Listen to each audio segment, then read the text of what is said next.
Oh, happy. Hi, Lily Pal. Hi, RNG. Is that a live issue I see? Just barely.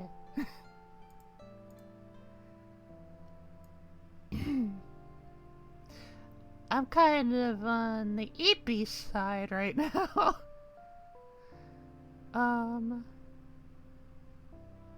Head. I don't have a whole lot going on at the mo. So, what I'm gonna do is I'm gonna kind of jump right into things.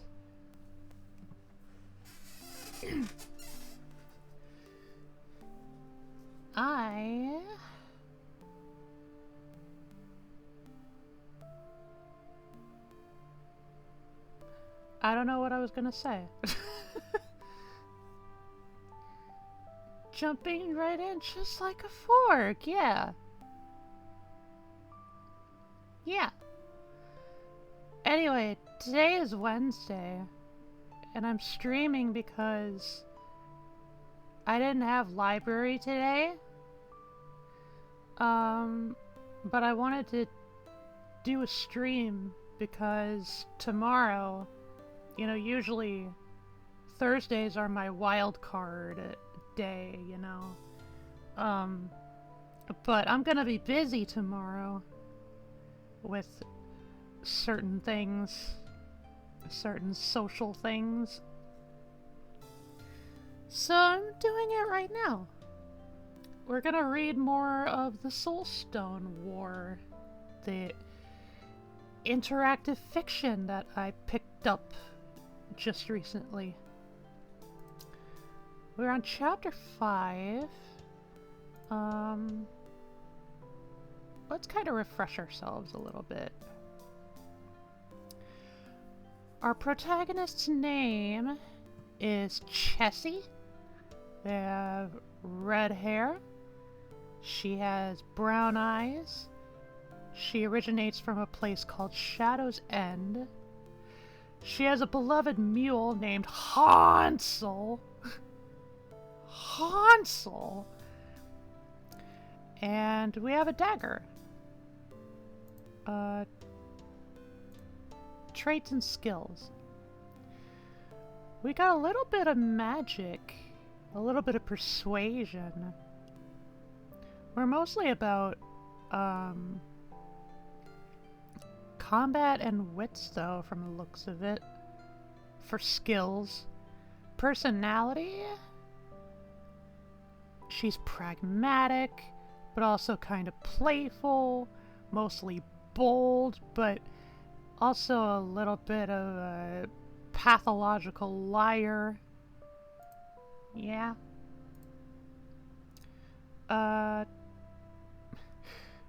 I think if I remember right, we have our own unique swear word, which is smoo. That's a reference to something, but I'll let you figure it out. Okay, relationships. With our party!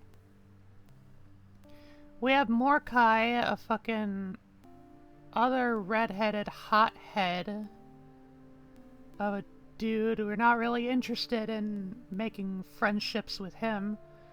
Strassa is more of like the gentlemanly sort. We're kind of so-so on him personally. But it's Dalen, the elf lady. We've got 3 flirtings. We're going all in on the fucking lesbian animism.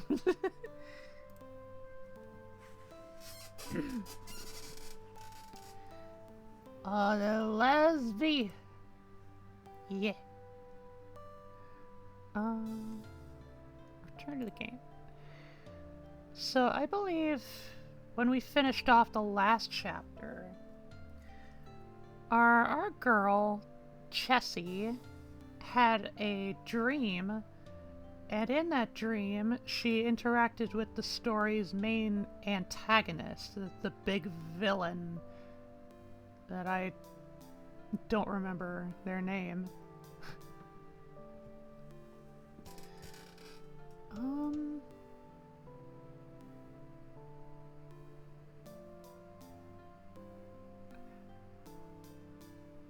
Oh yeah, and then we were heading off on sort of this obligated little quest that we were doing for Dalen about trying to rescue her friend from some sort of cave. But then we couldn't do it because it was too dangerous. And so I think we're just trying to deal with the aftermath. Chapter 5. The otherworldly woman looks at your party with a stony expression, not giving her thoughts away. She is standing still, making no move to attack. Her slitted eyes take in everything, every detail. Strasza is standing behind her. He hasn't drawn his spear yet, unlike Mordecai, who is already holding his greatsword.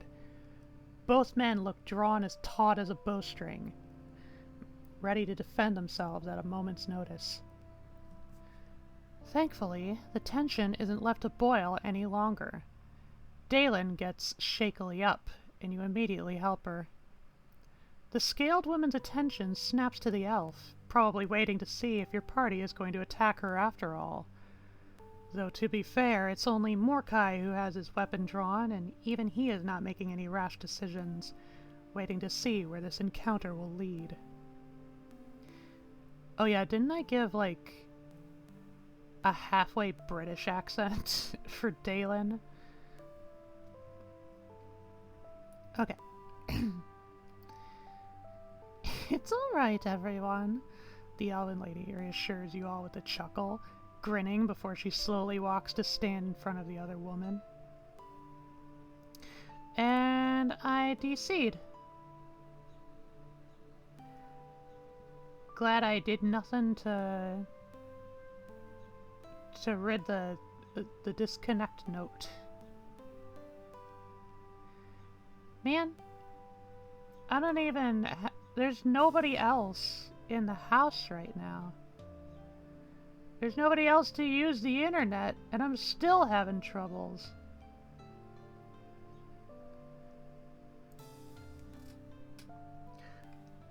Oh, that is an internet flatline I see there.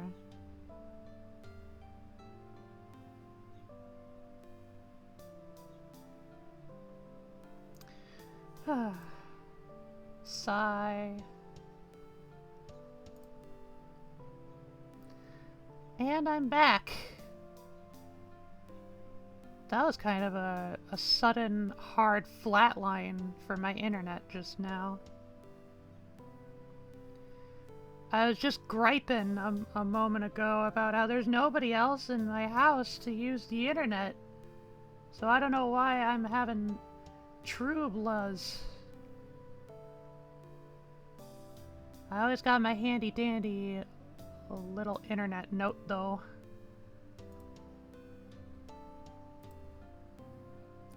Not already. Super hard. Yep.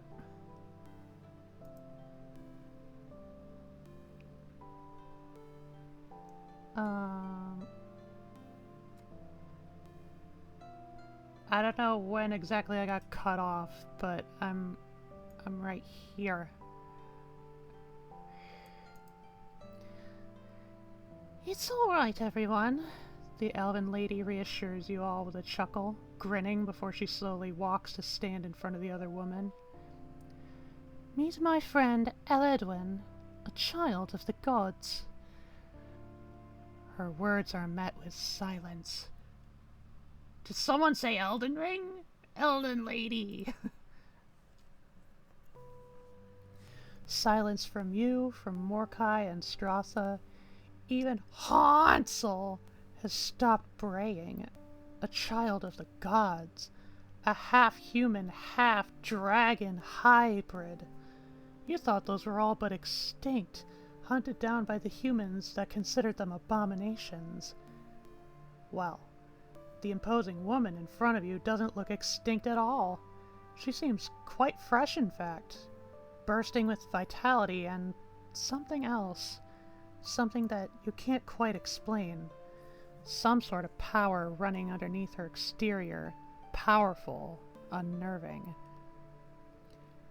Not to mention that she is the most bizarrely beautiful person you have ever seen. Her scales, her eyes, the damn wings she just poofed out of existence. After you left your village with nothing to your name but your mule and your life, this is the last place you would expect life to lead you. A child of the gods. This wouldn't happen to be our fourth party member, would it? Said child is looking at Dalen with an inscrutable expression. Her golden eyes take in everything but give away nothing. Did I have a voice in mind? I don't think so. Like, we're just meeting her.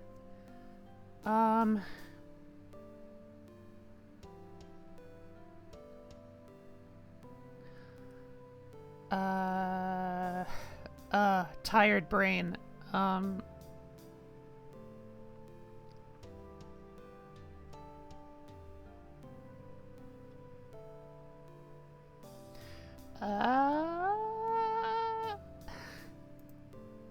More party members, more orgy.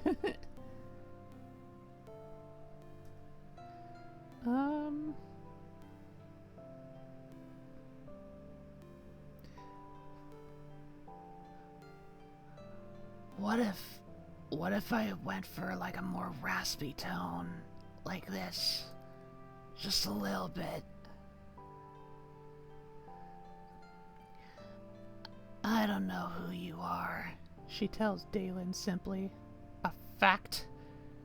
She doesn't know who Dalen is. Dalen's friend, the friend you almost died to find. The friend supposedly waiting for you, in need of your help. That friend doesn't know who Dalen is. This is just... Hi, wifey!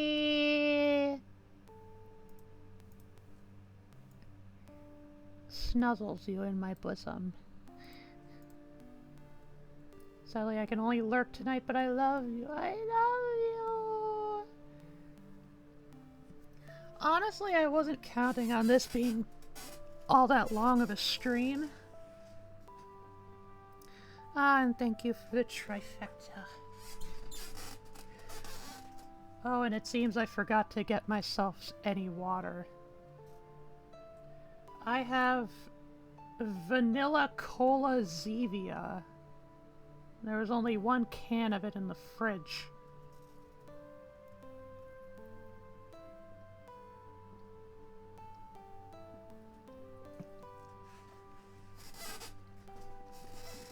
Okay. Stretch.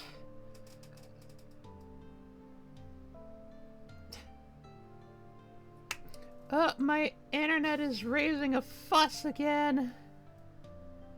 I'm dropping them frames.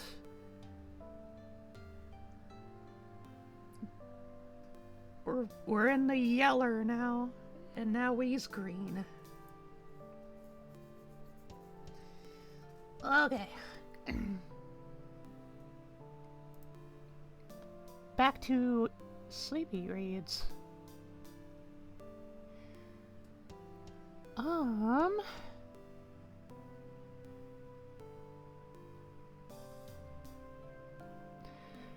Should I really be surprised that it's Dalen we're talking about? I should have expected something absurd like this. Makai's looking a little red in the face as is.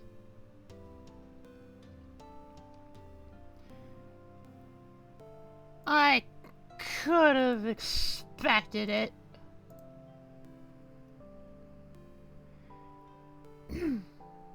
You haven't known the elf for long, but there's one thing you are absolutely certain about with her. You should always expect the unexpected. So this is actually your own failing, not hers.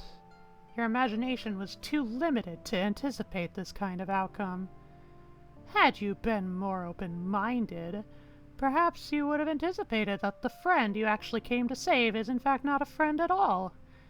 You would have anticipated that the woman's secrecy was not just a side effect of her need for privacy. No, it was, in fact, her way of covering the fact that her mission doesn't make a lick of sense, and that she has been dragging you around to save someone that didn't need saving. You knew she was hiding things from you, but this is unprecedented. Again, your fault for not anticipating this. You're the one who agreed to follow, after all.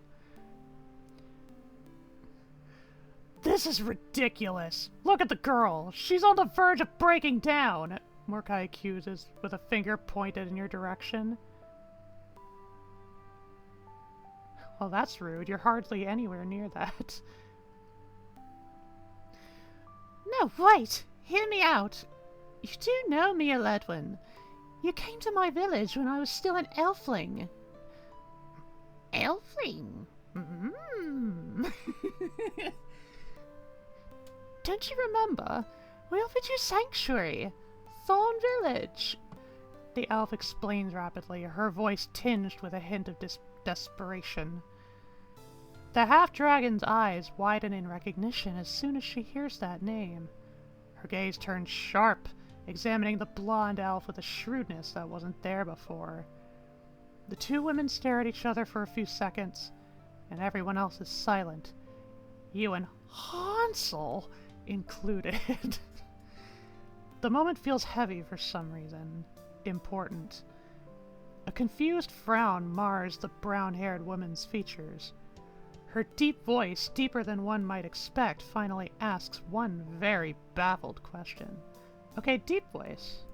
Good to know. Day. Dalen exclaims shrilly in delight, the pitch of her voice going up by at least one level. She immediately reaches out and takes Eledwin by the shoulders, all but bouncing in place. Ellie! Ellie? Day. What on Talhamson is going on? That's the name of this world, by the way. What the hell are you two going on about?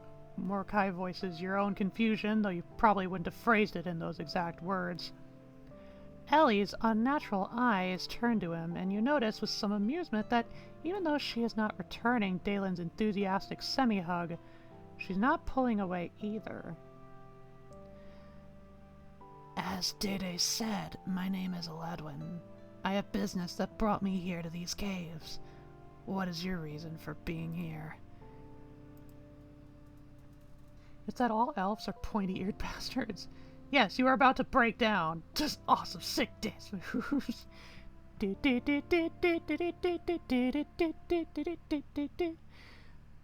By the way, does that last decision change any stats at all? I don't think so. That is a good question, actually. Why do you think the elf has dragged you out here if not to save her supposed friend? Isn't it obvious? She has fallen in love with me and wanted to create some atmosphere. Go with the scenario that Dalen is absolutely barking mad. I think she wants something. Well, she clearly wants something from the dragon woman. No idea what, though. Despite appearances, you don't think Dalen would ever do something without a reason. Beneath all the cheerfulness and the supposed airheadedness hides a very cunning and calculating woman, you're sure of it. What part ever communicated airheadedness? I didn't catch that in our interactions thus far. What her reason could be, however, completely escapes you. there's no logical pattern to this. The dragon woman claims not to know Daylin, so it's very improbable that the two arranged to meet here. And that invites the question of how the elf knew to come here in the first place. What exactly is she hoping to achieve? Is she trying to ambush her supposed friend? But that doesn't make sense either, because there's no way you, Mordecai, and Strassa are going to attack the half-dragon. Not unless she attacks first, which she doesn't appear to be doing. It's going to create atmosphere. I'm currently working on Phobos. So what else could it be? Maybe it's a trap for you three. But that doesn't make sense either! You're at a loss, and when your mind fails you, the best way to proceed is to trust your ears. Time to hear what the elf has to say for herself. Maybe it will be completely ridiculous, or maybe it will make perfect sense. Whichever it turns out to be, you need to first pay attention to the people around you, particularly the blonde elf. All eyes turn to Daylin, who has the grace to look moderately embarrassed. She clears her throat in a never-before-seen gesture of uncertainty and begins to tell her story. The story she had skillfully evaded divulging to you. Well, for starters, my actual name is Daylin, no matter what my parents would have you believe. Second of all, I was sent to find you by our village elder. Our village is in danger. We need your help. She informs you all in a very professional and matter-of-fact tone. Very unlike Daylin, if you're being honest. Eladwin doesn't outwardly react to the elf's request for help, and her eyes shift to the side as I DC once more.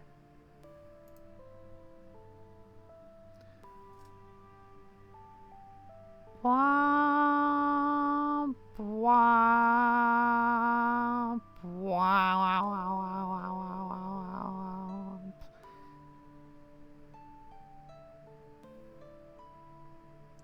What is the dealio?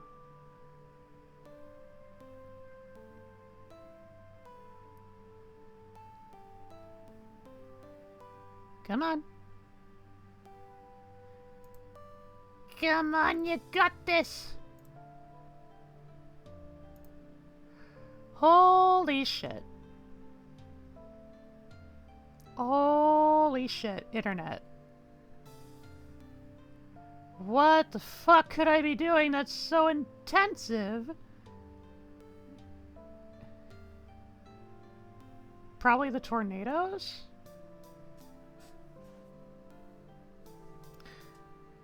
It doesn't look that bad out my window right now. Unless there were like sirens going off and I just haven't been hearing them.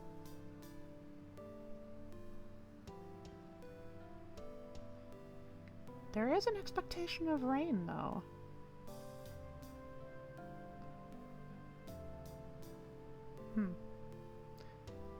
Not really in my immediate region though. Weird.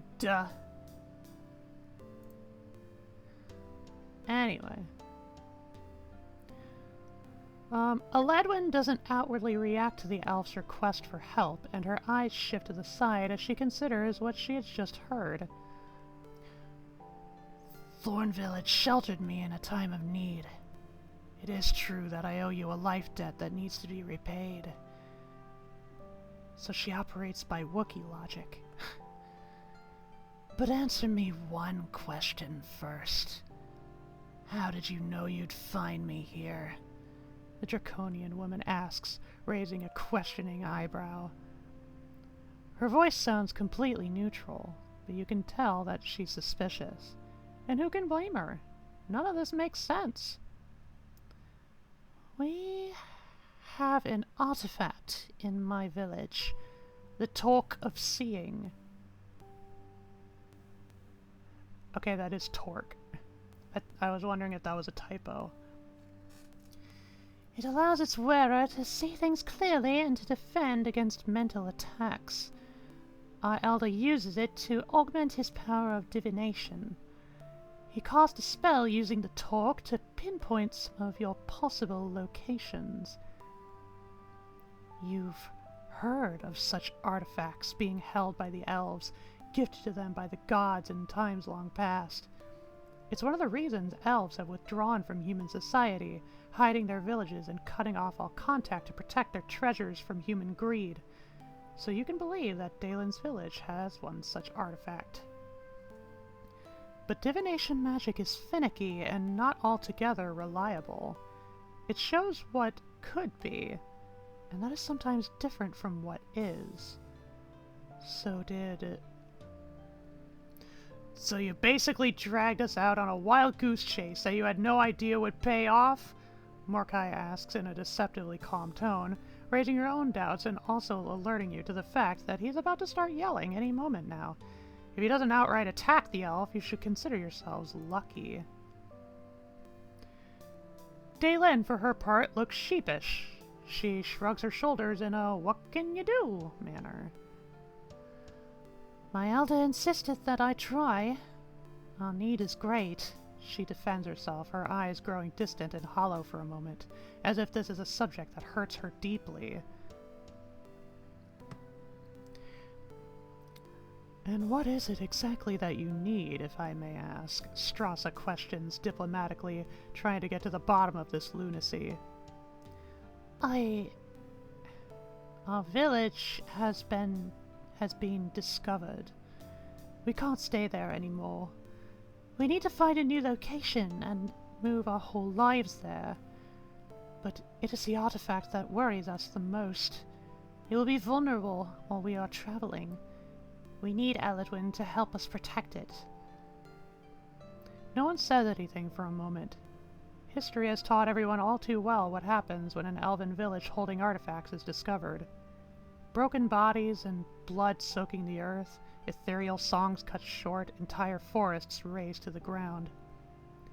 The Order of Paladins leaves no stone unturned in their quest to locate and apprehend all the gifts dragonkind has given to the elves.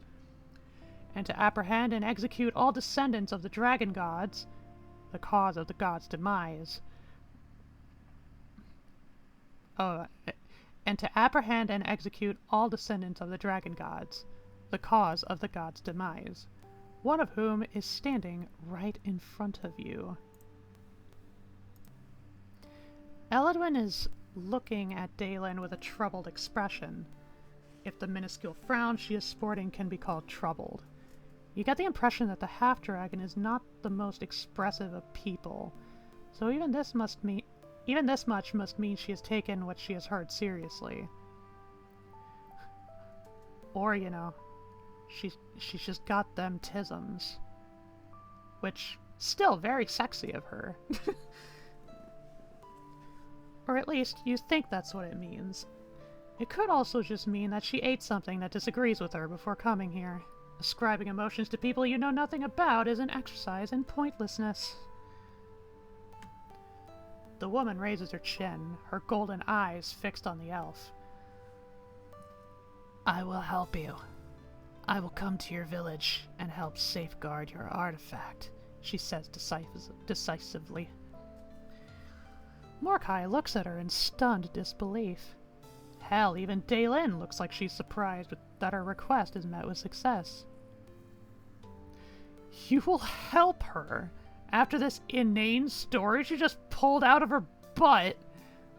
The redhead squawks in indignation, pointing at the blonde woman accusingly. The disbelief!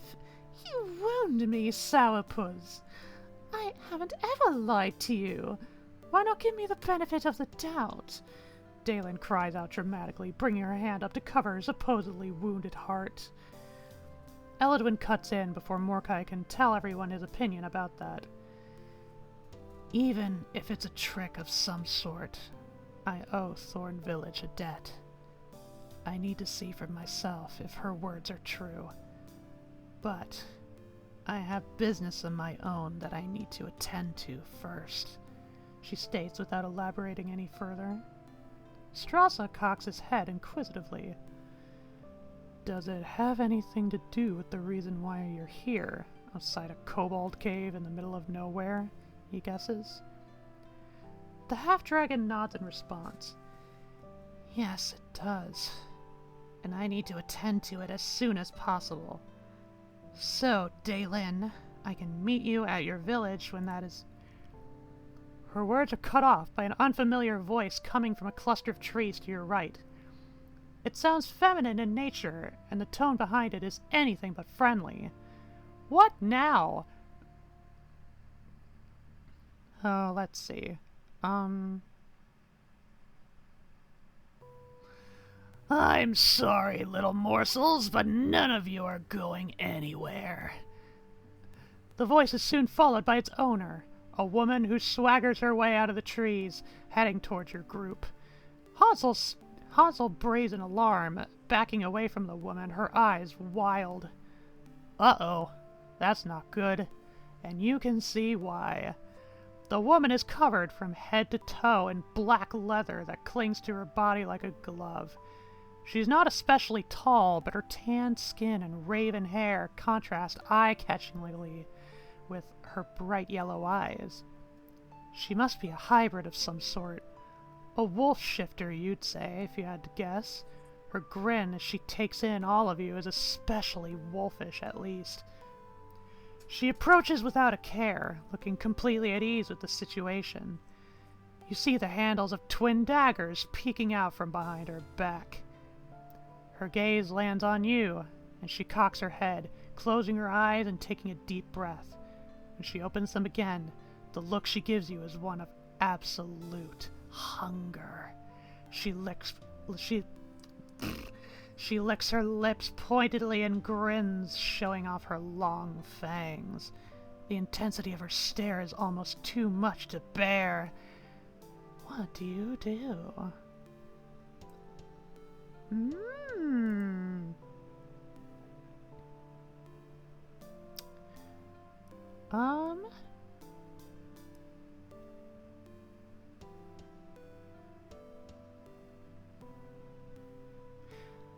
This sounds kinda chessy-like. Smile at her pleasantly while I ready myself for a fight. Yes, that's it, Chessie. Just smile and nod, smile and nod. No need to alert the evil person that you are preparing to send her to the afterlife. The less she suspects, the better. Just make yourself look like a clueless, gullible peasant who is no threat whatsoever. Now all you need to do is make sure that your smile is actually friendly, and not the grimace of a wild dog showing off its teeth, and you're all set. Because if you're being honest, you've had enough craziness for one day, and the sooner you get this over with, the better. Plus, you're pretty sure everyone else is feeling the same. So let the woman focus on the others and put you out of her mind. You're not a threat, really. Just pretty and silly, nothing to see here. The woman moves to get closer to you, but she is quickly barred by a muscled body. Aledwin's strong back cuts into your line of sight, and subsequently the dark-clad woman's as well. You don't get much time to ponder why exactly a woman you just met is shielding you. What is it with everyone falling over themselves to protect you? Should you be flattered, or should you develop an inferiority complex?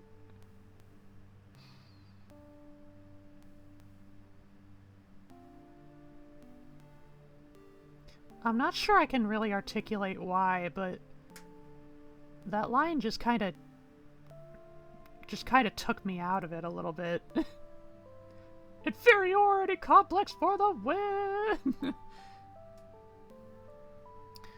Soon enough, everyone is closing ranks around you, like you're the weak link or something. Which, okay, fair, you don't have their experience, but for them to be so concerned over you, maybe they're protecting the mule. Hansel certainly deserves it. Said mule is standing frozen behind you, and she only does that when she's scared out of her wits, which means you should be scared out of your wits too. Lovely. Who the hell are you? Mordecai demands in his usual charming fashion, but this time you have to agree with him. Who the hell is she? You want to get another peek in past the body standing in front of you, ready to fight at a moment's notice. Oh my god, I get to choose... I get to pick Chessie's height?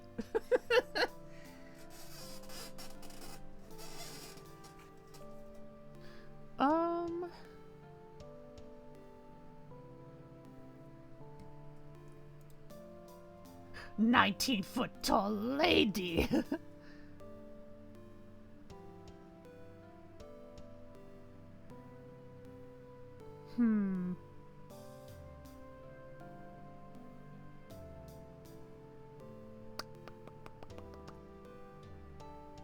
You know?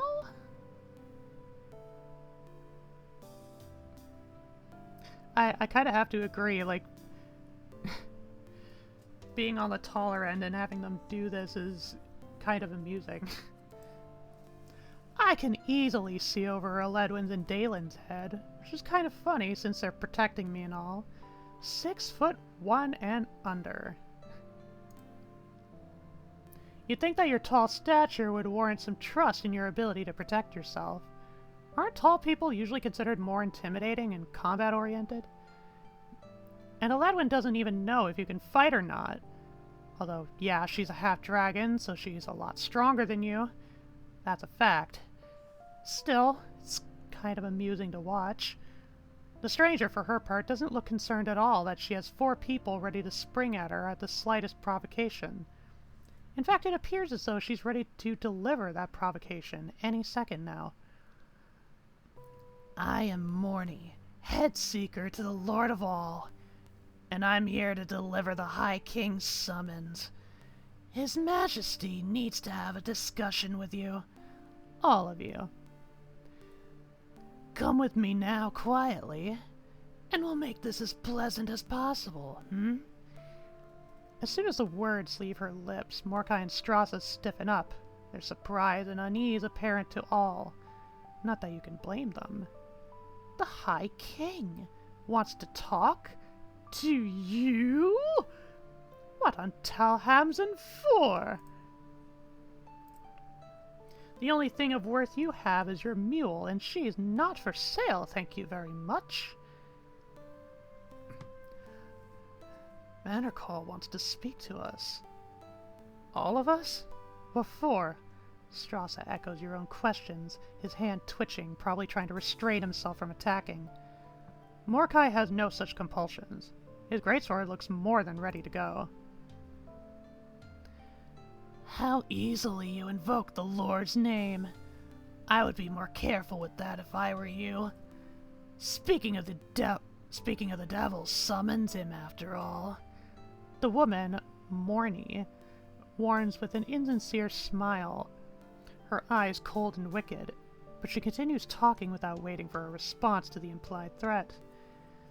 As for what he wants from you, well, you all have something he desires. Or soon will have, at any rate. She answers Strauss's question with a shrug. Your companions look at each other blankly. You have nothing in common with each other. What the hell does that even mean? What will we have? And what's that? Mordecai demands testily, his grip on his weapon getting tighter, a coiled spring about to snap. The Seeker smiles condescendingly and with no small amount of pity before answering. Why don't you ask the half-dragon? She's on her way to get what's hers right now. Aren't you, hybrid?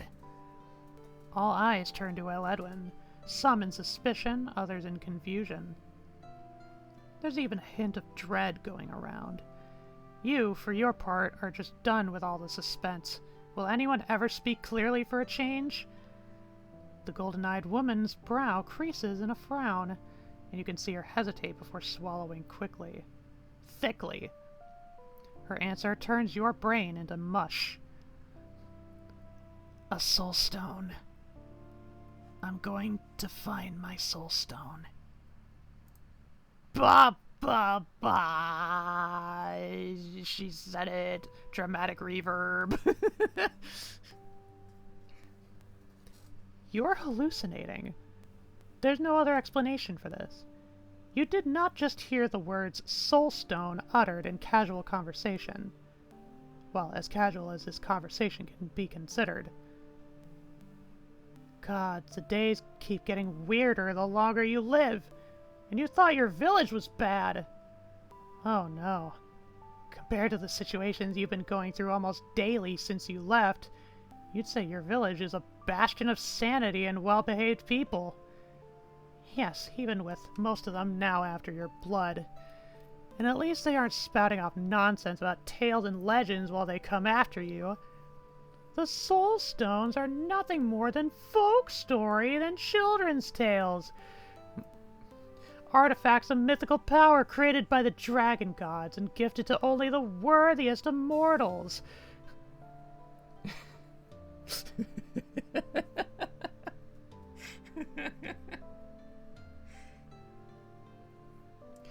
I can't read the word poppycock without without thinking of Ace Attorney. Deep, trusting poppycock.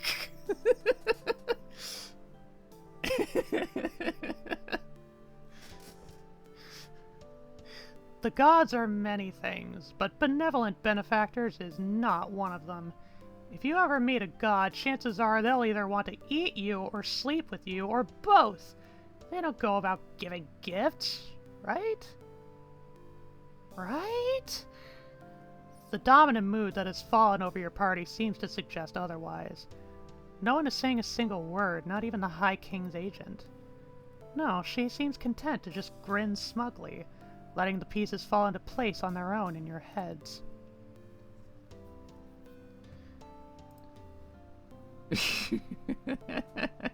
Good old poppycock.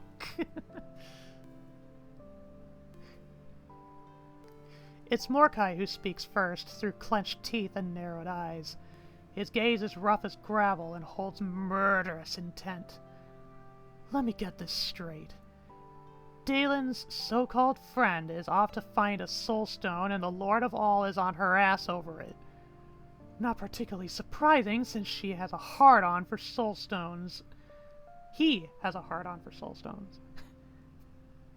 You think you can practically hear the strings holding your brain together snap. The Lord of All has a hard-on for soul stones. You can't make up this shit. The cursed sentence you just heard seems to imply two things. One, the soul stones are real, actual objects that one can collect like pebbles. And two, the High King is after them, and subsequently after you because you... No. No. Hell no. You?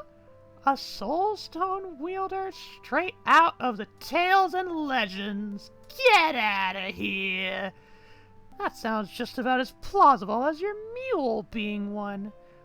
What next? Are they gonna apprehend her too? Will she get a soul stone of her own? Foreshadowing is a literary device. And what would a soul stone belonging to a mule even look like? Your train of thought has become completely derailed, and it gets worse with each second that passes. Someone better tell you that this is all some sick joke, and they better do it now. No such luck, though. But what do we have to do with this? You're not seriously telling me that Manacle thinks we are about to find a soul stone? As in, all of us. They're not just bloody lying around. And the girl can barely lift a weapon, much less wield a soul stone.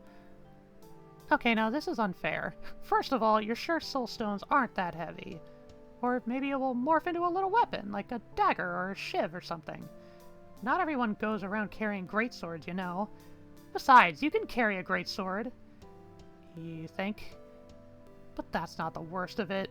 Why does he insist on calling you a girl? You're of age! An adult! Mule best soulstone user.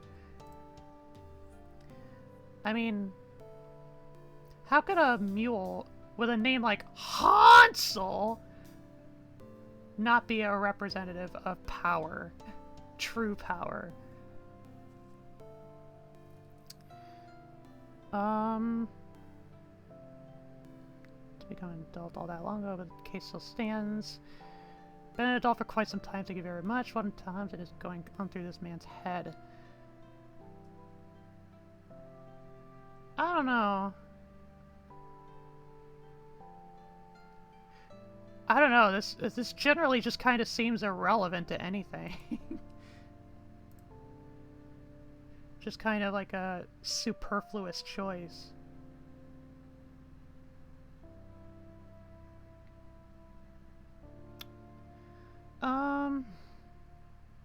Let's go with the middle road. I'm well on my way to becoming very respectable. Not too young, not too old. The perfect age. Let me take a peek. Is there anything that's changed? I'm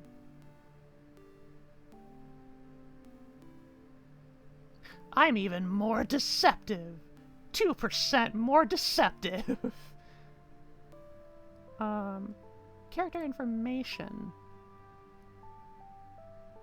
Yeah, like, nothing is getting added to my character profile here, so I don't know what it's all about. You've been over 18 for quite some time now. Ask anyone in your village. You're a bona fide adult, yes sir. That's why they're chasing you. They wouldn't want to cut off a kid's head, now would they?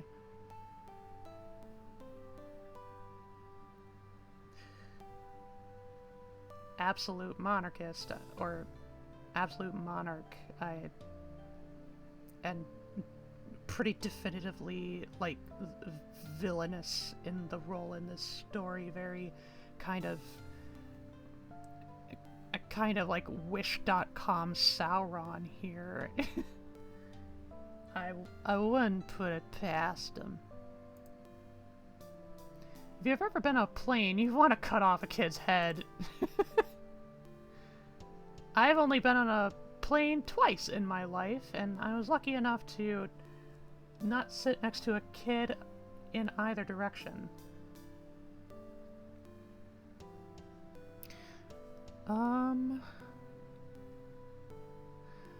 I don't presume to know what the Lord of All thinks. What I do know is that no one is more knowledgeable about the Soul Stones than he is. Also, that he is the rightful owner of whatever Soul Stones might be found.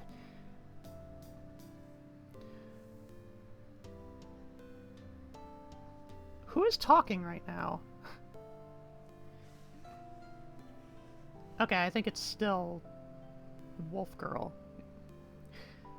Your half-dragon friend has already admitted that she is after one of her own. The Lord of All knows all. And if he says you're all getting soul stones, then that's what you're all getting. Just like that. Simple.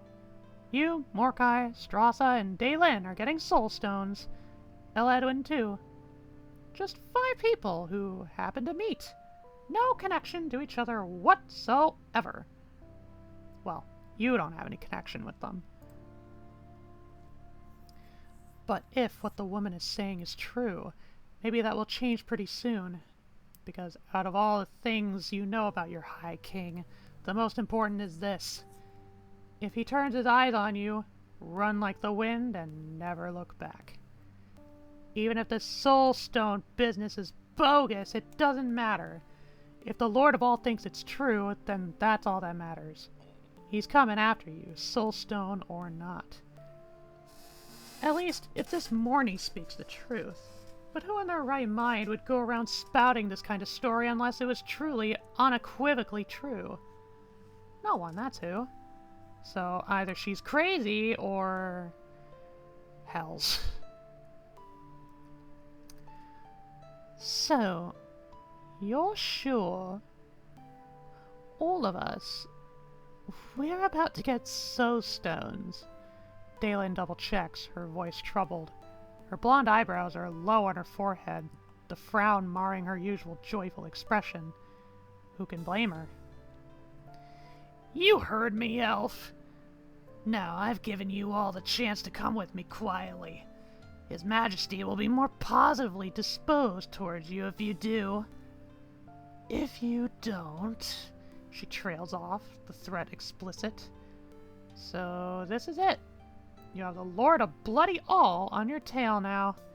As if doorless wasn't enough. Oh yeah, doorless. This man has no doors. Hi, Frank!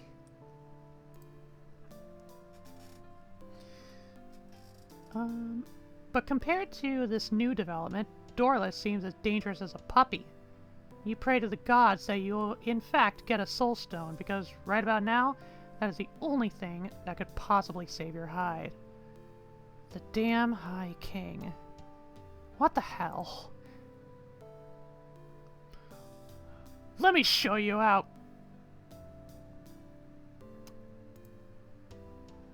Fantastic!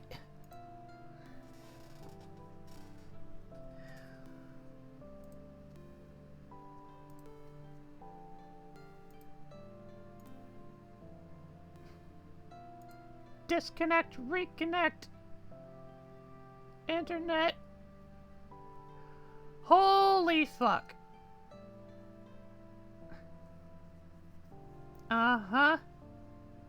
Uh-huh. Uh-huh. Yeah, hi Frank, I've been having a fucking time of it.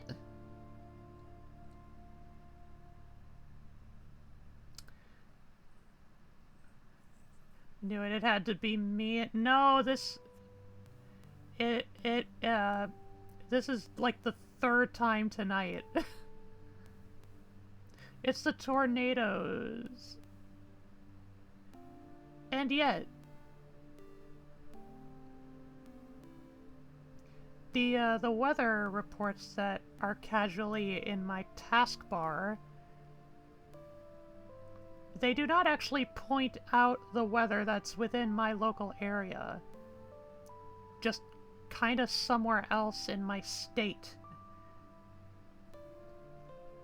So honestly, I don't even know if the tornado is even applicable to me. Sigh!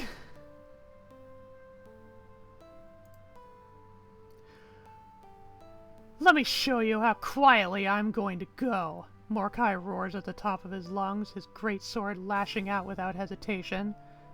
Well, there goes quietly then. You move to attack too. After everything you've gone through, this is not how you're going to go down. Smoke explodes over the clearing, covering you and your companions and stealing your sight as a sinister laugh breaks out all around you. Fools! Better find those stones quickly, little morsels, because your days are numbered, the woman taunts. Mordecai is growling, and you can see nothing, and Hansel is braying, and the smoke dissipates. The seeker is gone. You are alone. You all look at one another wordlessly. How about we get the hell out of here, friends? Strassa suggests amiably, his tone as strained as his expression.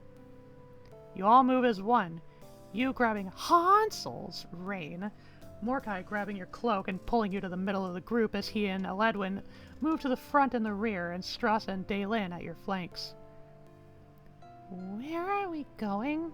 You manage to ask in a panicky voice. It's Daylin who answers you. As far away from here as possible, Pretty Eyes. Far away from here as possible. Accent! Tired! Well then, no objections here.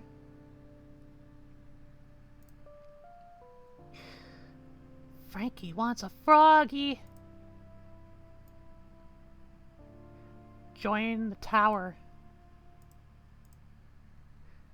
You'll have to peek through RNG's ears.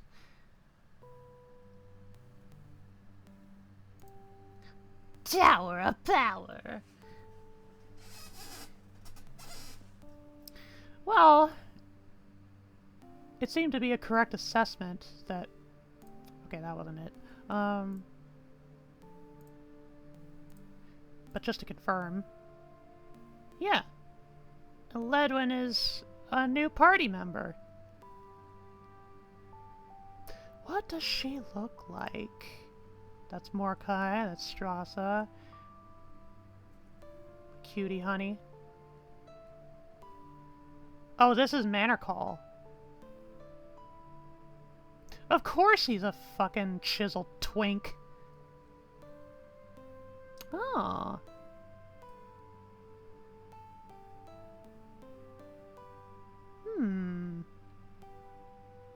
Very nice. I think I'm still gunning for Dalen, but... It's Catra!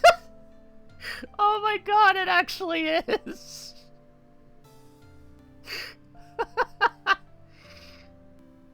Oh, fuck. Okay. The journey to the nearest town is around 5 days. 5 days of hard walking, waking up at dawn and going to sleep, exhausted at sundown. You've barely had time to talk to your companions. All 4 of them are engaged in personal mental considerations to which you have no access. You've thought about making an effort to see what is going through their heads.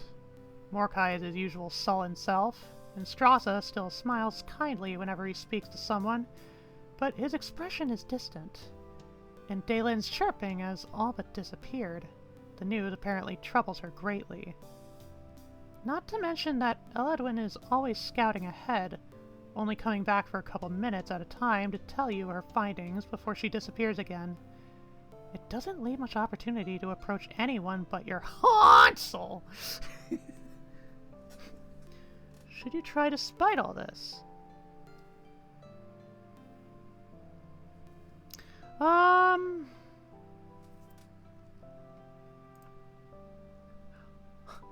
Hansel!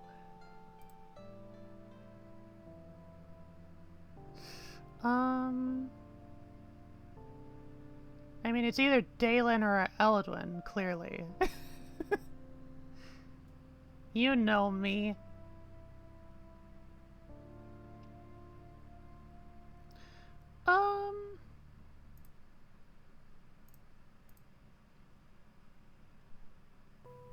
You know, I'm pretty strong with Dalen at the moment. I'll probably get more opportunities to woo her. At the very least, I want to be in a deeper relationship with Eledwin than with Mordecai. I'm not much of a Mordecai. I'm not much Team Mordecai, it appears. So let's go with Eledwin. She's the one who set all of this in motion. She's the one who told you of the Soul Stones. Her presence is what triggered this unholy avalanche.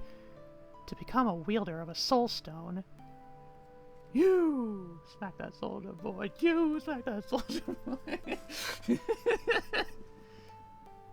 Wielding an artifact out of legend created by the gods themselves. That's just nuts. But if there's even a chance that it could be true, you need to talk to her. Get her to tell you more. Something. Anything. How can it be possible for someone out of Shadow's End to get that sort of power in her hands? This is not a ballad. These things don't happen in real life. Do they? No. Certainly not. So it's a good thing this is not real life. Crank that soldier boy. Shinji, crank that soldier boy.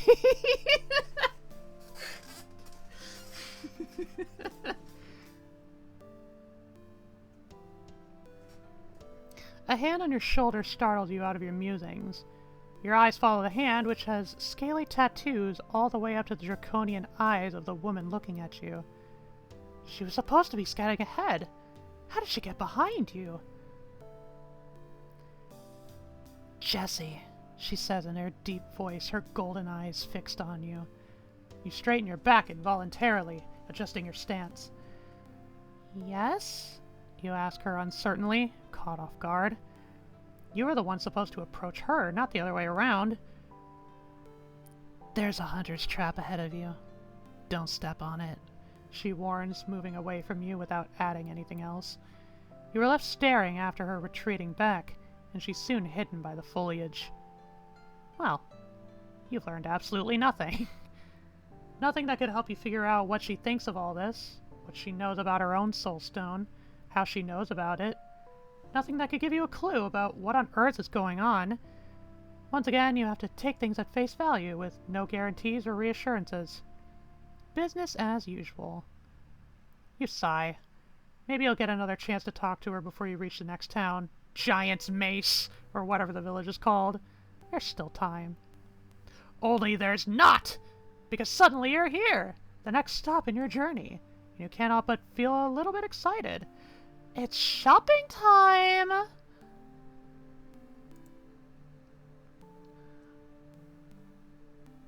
Ah! I got a little bot that got intercepted. I guess she has a soul stone to get that power. We need to cook, Jesse. You're standing a little way from the wooden fence surrounding the village. Giant's Tail, the wooden sign in front of the gate says. What does that even mean? Giants don't have tails. Giant's Mace would have been a much better name as far as you're concerned. Eladwin has donned a heavy cloak that is casting all her features in shadow, her face barely visible along with the rest of her. She is to stay outside and wait for the rest of you to return when you are done with your purchases. It's too dangerous if I come in. People aren't generally accepting of me, and I don't like being around them, she explains when you looking at her questioningly. Questioningly. Yeah, you can see where she's coming from. Humanity can be cruel to those who don't fit in. So out she stays while you were supposed to go shopping with Mordecai. Mordecai! Shopping! When you were informed of this, your surprise must show on your face clearly. Don't look so enthusiastic, girl, the redhead grunts, his arms crossed in front of himself. You don't mean to annoy him, it's just... Really? When a lot of them informed you that you were getting new equipment, you didn't complain. You even said nothing when Mordecai called your current attire and weaponry garbage. But to go shopping with him... Mordecai is the best when it comes to purchasing arms and armor. He'll make sure that you get the best quality for the best price. Strasser reassures you when he sees your dubious expression. I would come with you, sweetness, but seeing as I'm an elf, the vendors will probably charge me double for whatever I get. No candied fruit for me. Dalen sighs dramatically, her hand resting on her chest as if she's wounded. If you say so, you reluctantly agree. You and Mordecai don't always mix well. You truly question the wisdom of this decision. Strasser chuckles at your words. You'd be even more surprised if you knew how picky he can be about these sorts of things. Once he spent several hours in Strasser, the red-haired man barks at his friend. Strasser raises his hand in front of him in a gesture of surrender, a smirk playing at his lips. Come on, girl, let's get this over with while the sun is still up, the grouchy man orders. He starts walking ahead of you, not looking back. Dalen blows you a little kiss as you start trailing after Mordecai, apparently having so much fun with this turn of events. Lovely.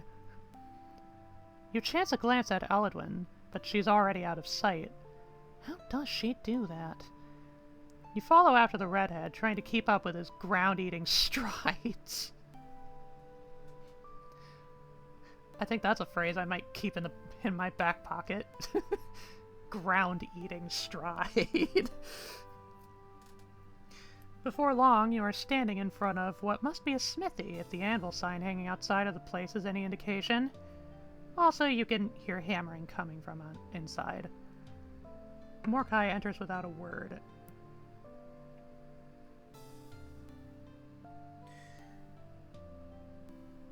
There's something about the way some of this prose is written. I don't want to be too uncharitable, but it sounds...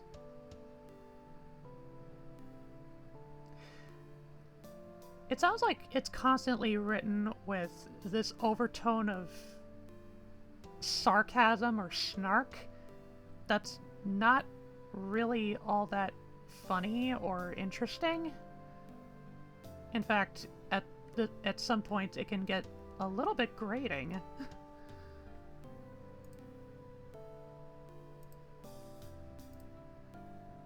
But, you know, I don't know how far we're into this story. Hopefully it picks up. Good ol' Avengers person style snark. Joss Whedon really was a blight in the writer sphere, wasn't he? Like, I didn't want to say it was Joss Whedon-ish. You know, because I didn't want to be uncharitable. But, you know, I'm calling it like I see it.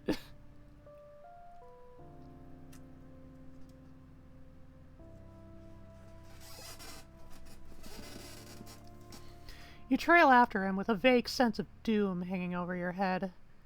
Will this really end well? Or will Mordecai bark at the poor soul inside until you are chased out of the village? That's kind of another thing. Nothing is left to implication. There's a lot of...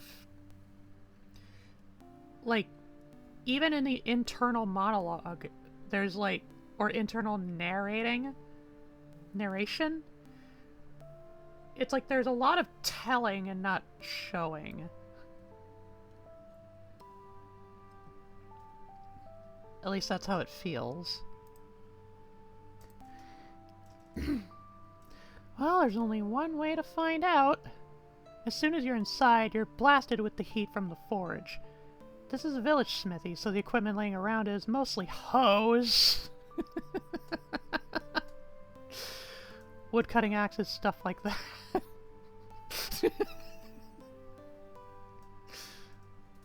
Not sure why that tickles me. Lots of hose in this. We don't shame here. I don't know why, but that just tickled me. You spy a few things suited for combat, though, and they certainly look to be better quality than your rusty knife. Mordecai is already talking with the smith, and it looks surprisingly civil. You wander closer, wanting to hear what they're saying. They stop talking as soon as you're near, both of them turning to look you over with an appraising eye. You feel weirdly on the spot. Yes, I see what you mean, my lord. I'll be right back. I think I have just what you need in the back, the smith says with a deep bow. Then he scurries away to fetch whatever Mordecai has requested. What did he mean by that? What on Talham's did this impossible man tell him? Save it, girl. We have more important things to consider. He cuts you off as soon as you open your mouth to question him. He's grinning at you, showing teeth, enjoying himself at your expense. Why is he like this? Now, we need to get you decent weapons and also new clothing. What's wrong with my clothing? He doesn't deign to answer you verbally. His eyes scan you from top to bottom and his lips curl upward in a sneer, his nose scrunching up in distaste. He waves his hand in front of his face like he's wiping from existence the words you just dared to utter. The blacksmith doesn't have any heavy armor here. This is a village smithy, after all. But you can get leather armor, or if that's too heavy for you, just parts of it to protect the vital areas. Once we're done with that, we'll move to weapons. You think about what he's just said. What you choose now is important. You'll probably be wearing these new garments for quite a while, after all. What do you want to do? Well, it seems like Chessie is not particularly magically inclined. This is village smithy, after all. I know that. Why? I know... Wait. I know, that's why I asked you if you had it or not. Yeah.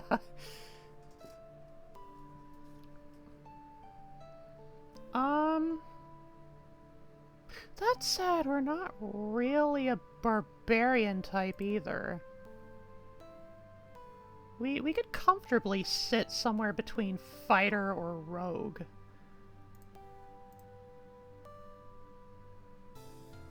We have some combat prowess.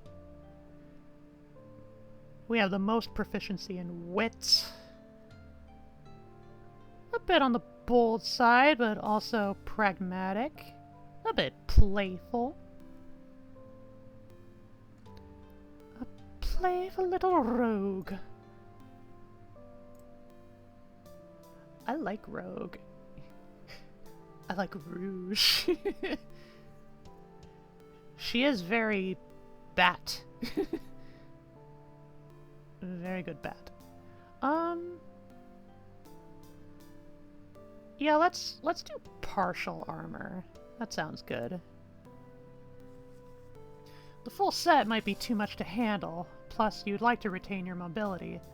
This way you'll be wearing a light vest, bracers, and boots, and your legs will be free from constrictions. So you'll be getting that. I'll take the partial armor set, you say with conviction, secure in the knowledge that you have made the best decision. Morkai nods at you with approval.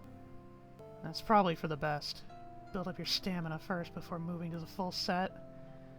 Leather armor is not heavy, and I'm not as weak as you think. I have stamina. You bristle, not appreciating his disparaging tone. He shrugs his shoulders in response. Right.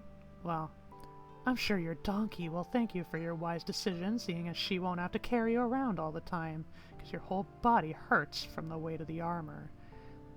The blacksmith chooses this exact moment to come back from the back, ferrying stuff in a small cart, and you swallow down whatever caustic reply you had in mind. The portly man deposits several leather pieces on his counter. A vest, bracers, boots, a jerkin, and some pants. Well, I don't know if we'll need the pants with a jerkin. How else will we jerk it? He's also brought weapons with him. Lots of stamina. She cheated! Oh, I hate Rouge. She cheated. Lots of stamina. Just eye on bed. Oh, just in bed. Yeah.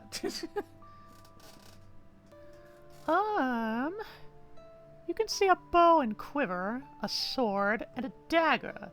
All of them obviously far sturdier and of better quality than what you have now. Morkai picks them up one by one, testing their weight, and probably all sorts of other stuff you have no idea about. He nods with satisfaction once his inspection is complete, then lays the weapons out in front of you. They're shiny and new, the leather on the hilt supple, the wood of the bow gleaming. You can feel your mouth water. These will do. So, girl, which do you want?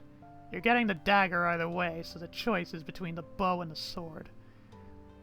As you were coming in, Morkai told you that you will sell your dagger to help pay for the new equipment. So now that your old weapon is gone, it's time to choose what the new one will be. The bow is good for getting enemies from afar, and you'll have the dagger for close range if need be. The sword is perfect for close quarters combat, and if you really need a ranged weapon, you can throw the dagger in a pinch. So, which will you choose? It's the bow. It seems the most practical, and seems the most fitting for a rogue. I'm playing a live mahjong game on the side. I have to type very quickly. Oh, I understand. Yeah, let's do a little pew.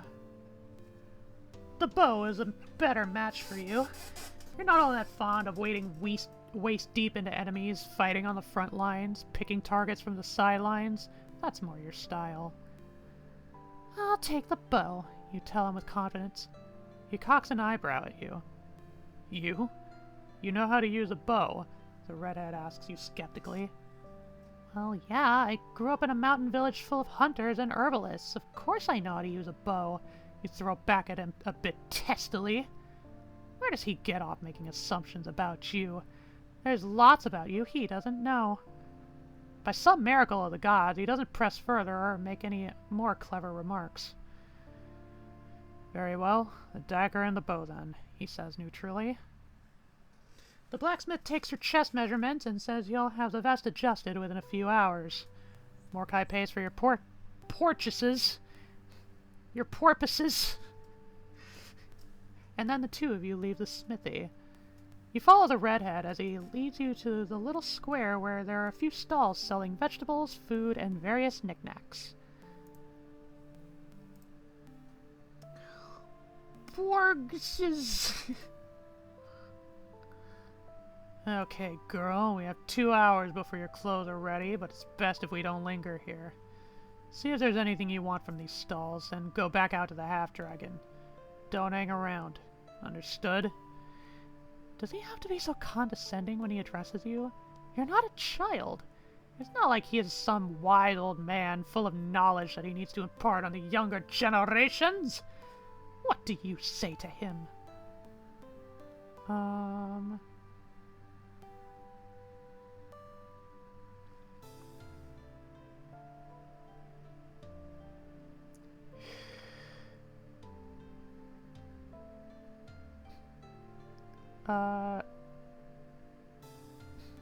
You keep calling me that, but I'm not sure if you realize that it's true. I'm not of age yet. I lie to mess with his head. That's fucking wild. Solaris! Hello, hello. Cosmic rated. Oh, we're spaced. We got spaced, y'all. Ejected into the cosmos. Interactive fiction, huh? Yup. I had a day off from the library today, but I decided to read anyway. A bit on the sleepy side. Oh, and there's gender. Get absolutely plunged into the stratosphere.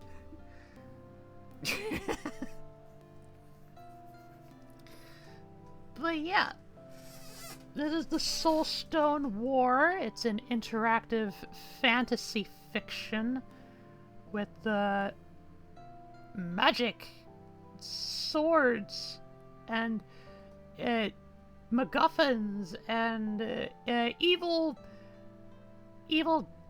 dark, nasty High King. And we're just a plucky little adventuring squad. And Joss Whedon, yes.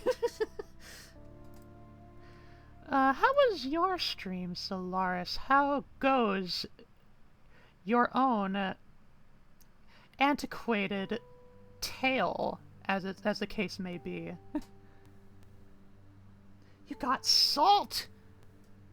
Nice. Trading power. You can preserve meat now! Whoa! And even in little sprinkled amounts, you can definitely add a little zing to it. And I'm still looking for tin. Uh-huh. I've never actually played Vintage Story, but I trust that you've had a good time.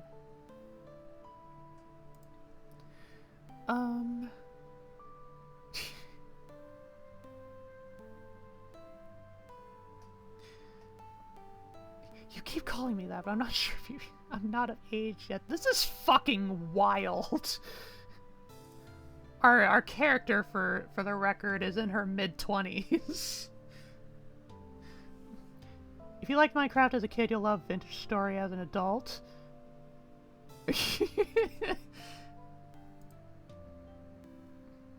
I mean, it's specifically to mess with his head. And, like, just to give the lowdown on our MC for this tale. Her name is Chessie. She has red hair, brown eyes. She's from a hunting and herbalist village called Shadow's End. We have a beloved mule named Hansel. And we just picked out a bow as our main weapon. We're really roguing it.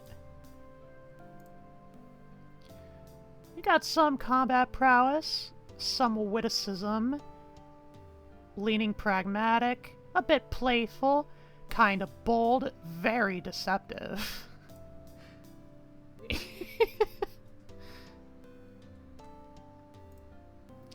I've been a bit tired, so some of my narration is a bit more on like the kind of a devil-may-care kind of attitude. Like I'm having fun with it. A bow on muleback? Well, how fast can mules run? Not quite as fast as a horse, methinks, but... thinking. Oh yeah, we're going Mongolian.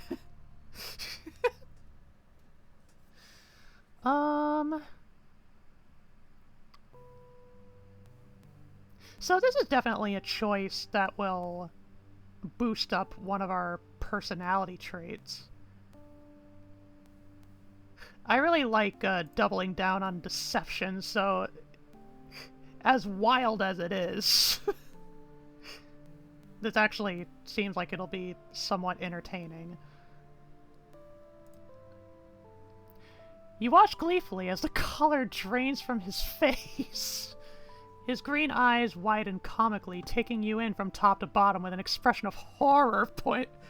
No! No! Internet! No, you stabbed me in the back!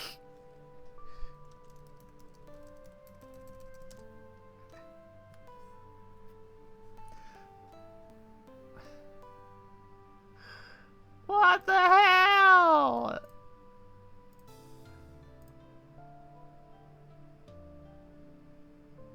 What the hell? Internet!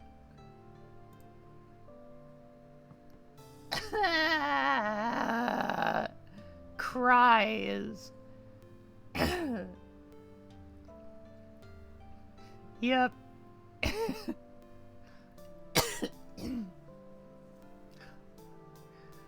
Do have to raid and dash though. I need to go to work tomorrow. Okay, soul. You rest goodly. Lying and messing with heads, SMH. We are banking on roguing it. We love lying and cheating here. Nice going, Genghis. Okay, let me start over. Assuming, like, I cut off just as I started reading. You watch gleefully as the color drains from his face. His green eyes widen comically, taking you in from top to bottom with an expression of horror painted on his face. What? He asks breathlessly, like the mere idea of you being underage just punched the very air from his lungs. He looks as white as a sheet and vaguely nauseous to boot. This is too good. You burst out laughing, unable to keep the charade up any longer. Plus, you don't actually want him to have a heart attack or anything. Strassa would have your hide for it, in a nice, civil way that would express his disappointment very clearly. That was something your mom used to do back in Shadow's End. Before she died. Before the incident. Stares wistfully towards the hillside. Directly into the sun. So you have experience with the tactic, and it's not something you'd like to repeat anytime soon.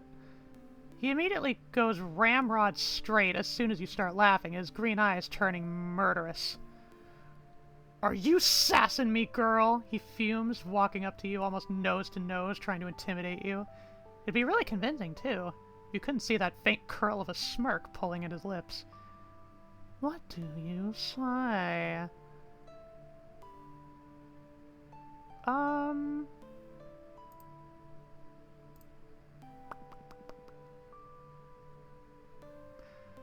Who, me?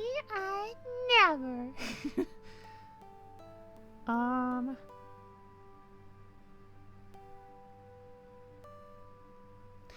Don't you try to intimidate me! It doesn't work! I snort, raising my chin. Definitely! You know how he works by now. He may bark and yell, but he never pushes beyond that. And if you ignore his griping, he'll do nothing afterward but mope. He is, for all intents and purposes, more bark than bite. He can't fool you anymore. He raises an eyebrow at you, challenging but also a bit impressed at the same time. He cocks his head like he's trying to figure you out. Really, it doesn't work. Maybe I should try harder at it then, he muses in a threatening tone. You chuckle, not convinced. You go ahead and give it your best shot, you shoot back, unruffled and sure of yourself. What is he gonna do? Nothing! That's what!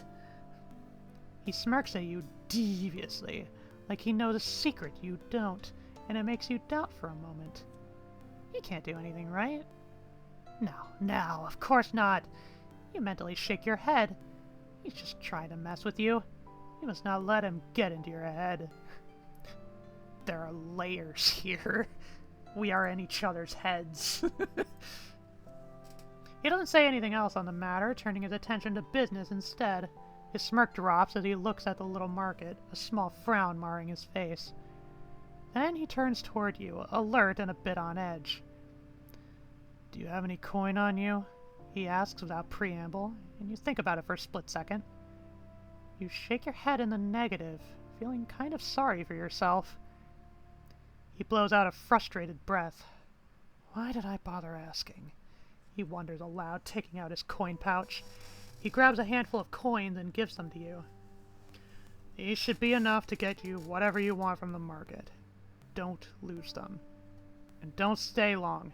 I'll meet you outside the gate in a few hours. Got it? Yes, sir. You can't help yourself from saying sarcastically. He grins widely in response. Good girl. He praises. Blech. Love getting heads!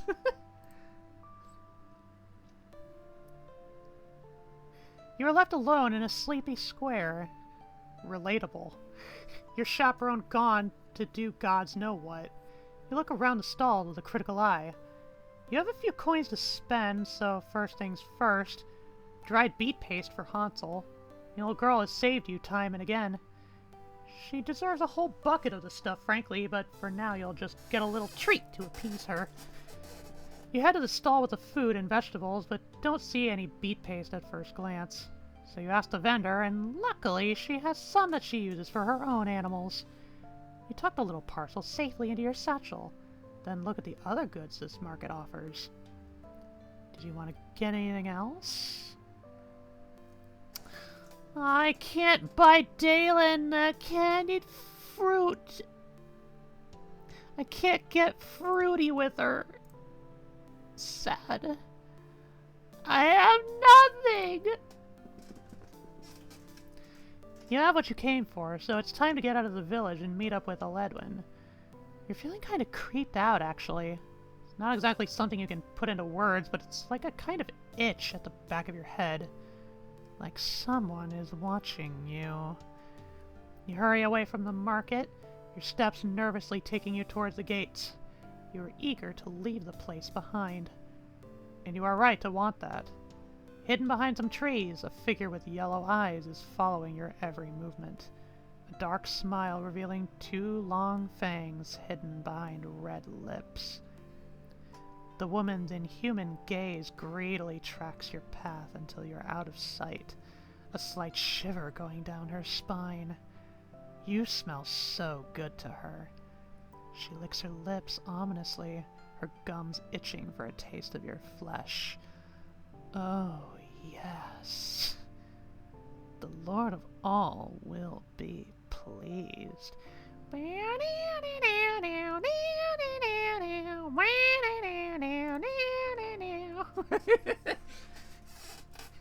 Oh no, a woman. God damn it. Can't catch a break around here. No respect at all.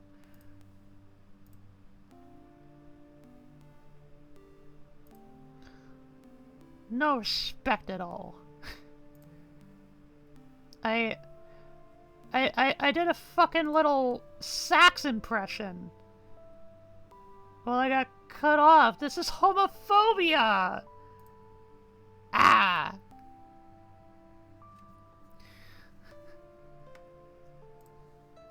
The stream is gonna die! Hopefully we're getting closer to the end of this chapter. I didn't intend on streaming for too long. You reach the designated meeting point, and of course, no one is here. No one you can see, that is. You have no doubt whatsoever that Eladwin is hiding somewhere nearby. Holy shit. I am out again.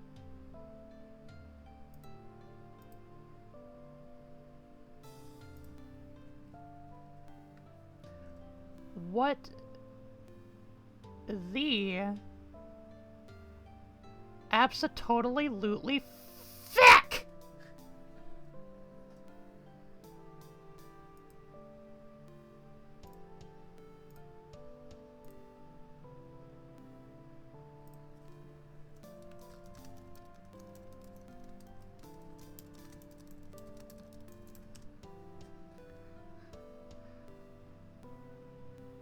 Full fucking throttle.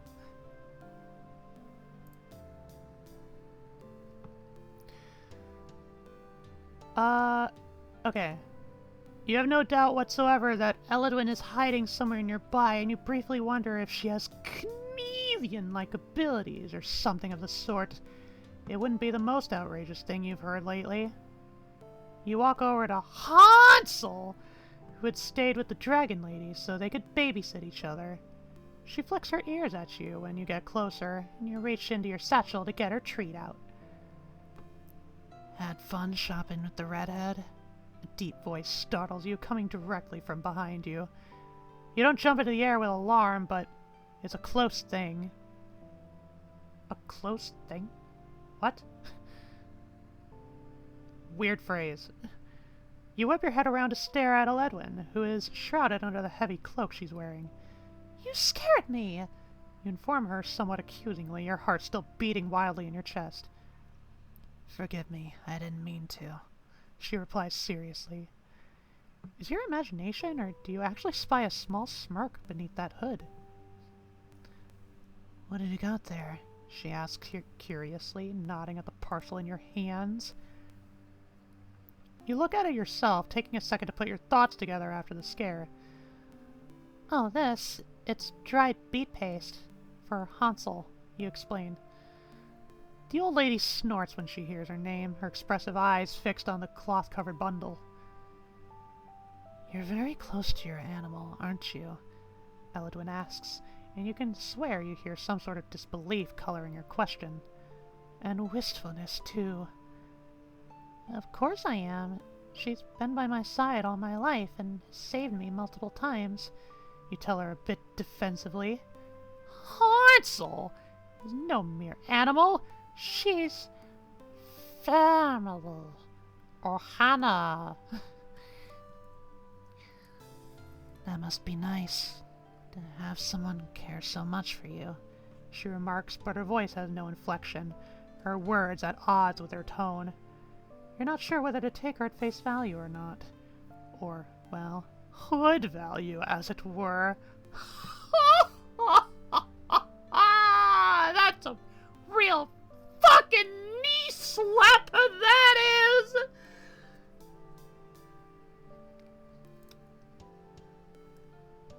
Sheesh, I don't... I'm not even really sure where that came from. Izzy, crank that soldier stream. Do, do, do, do.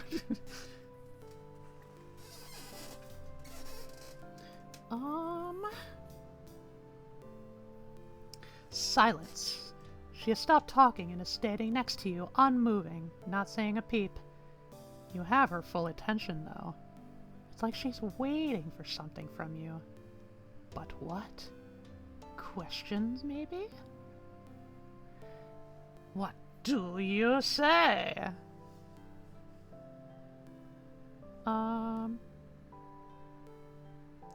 Well, apparently I am not allowed to get a word in edgewise. If my internet has anything to say about it...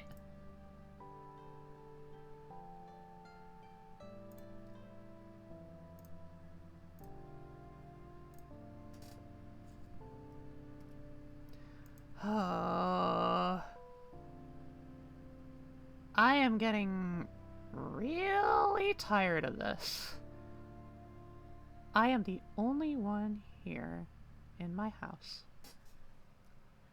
You know, even if I'm not in tornado or even thunderstorm territory, it is probably raining outside, and that is probably doing a number on the Wi-Fi.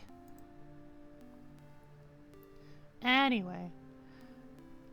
Dragon Girl, do you have anyone who cares for you? She doesn't immediately respond. You can't see her face beneath her hood, and her breathing is even and deep. She doesn't look angry at your question or upset. Maybe she's just thinking about whether to answer you or not.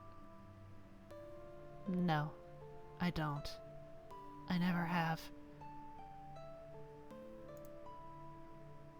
And the internet has similarly never cared for me at all tonight. Locking in again! Holy shit. My internet is not even giving me the courtesy of letting me finish this fucking chapter. No, I don't. I never have, she said after a while, her tone betraying no sadness or anger at the fact, just matter-of-fact acceptance. It just is, so why get worked up about it, right? Wrong! You think back on your own life, the love you received, Tristan, your mom. You don't know where you would be now without that love, without the support and affection you received. To think that she has had none of that her entire life, that all she's ever known is a kind of life you've had these last 2 months on the run. You don't think she deserves that, but do you care enough to comment on it? What do you say?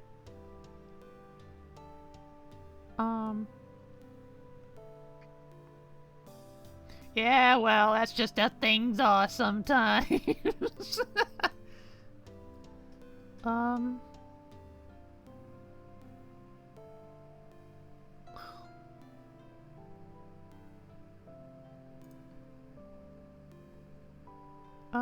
I gently asked, not wanting to push her, but a part of me would really like to comfort her. Why no Sag? You barely know her, but her attitude toward her lifelong solitude is pulling at your heartstrings. Like it's something that just is, something she has never known and is therefore unable to mourn. Like she can't even imagine what that would be like. Or she won't let herself feel, so she won't get hurt even more. Like I said, part of this prose about nothing being left to subtext. Nothing is implied. Yeah, my internet is really homophobic tonight. Maybe you're projecting your own thoughts onto her, you don't know. But what you do know is that you'd like to alleviate her loneliness, even by a little bit, if she'll let you. How can I be sad about something I've never known? She answers, shrugging her shoulders in response, a tiny movement. Her demeanor hides all emotion pretty efficiently, but you think you can detect traces of wistfulness showing through the cracks of her stoic facade. You open your mouth to tell her exactly how she could be sad about it, but she serenely stops you, shaking her head. It's kind of you to be concerned, but there's no need for it. I'm not in pain, and I consider myself lucky to still be drawing breath. There are a lot of others like me that have met worse fates than I. Just because others might have it worse, it doesn't invalidate your own suffering. Others have it better by the same reasoning, you argue, not willing to completely drop it. Her expressionless face makes you ache. She speaks of her life like it's not her own.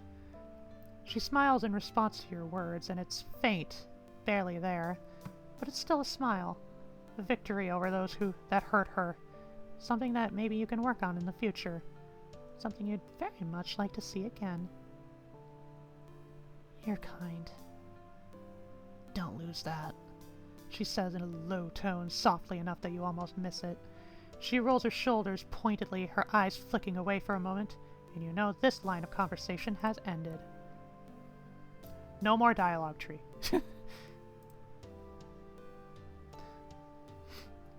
Izzy, I lost my kind? What? RNG is the last of his kind.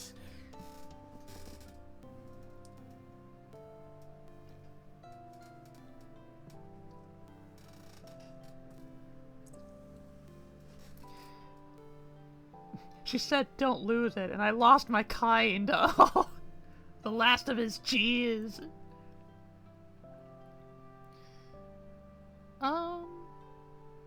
Well, okay, we can still keep talking. Is it really true? All that stuff about the soul stones and the dragon and us? Me? She lifts her chin, angling her head so you can finally see her eyes.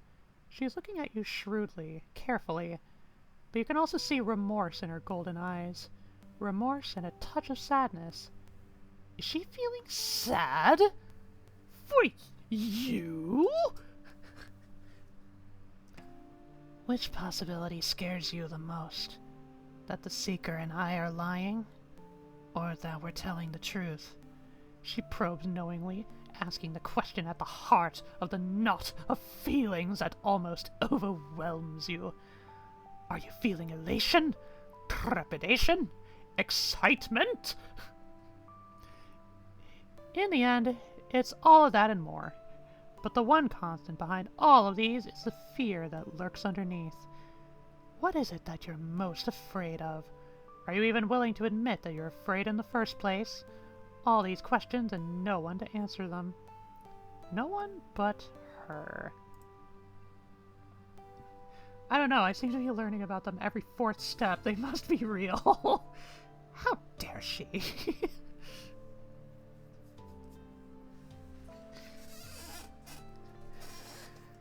I didn't lie to you when I said that I have a soul stone waiting for me, Chessie. But I can't help with your inner struggle. You must make your own peace with the path you'll take.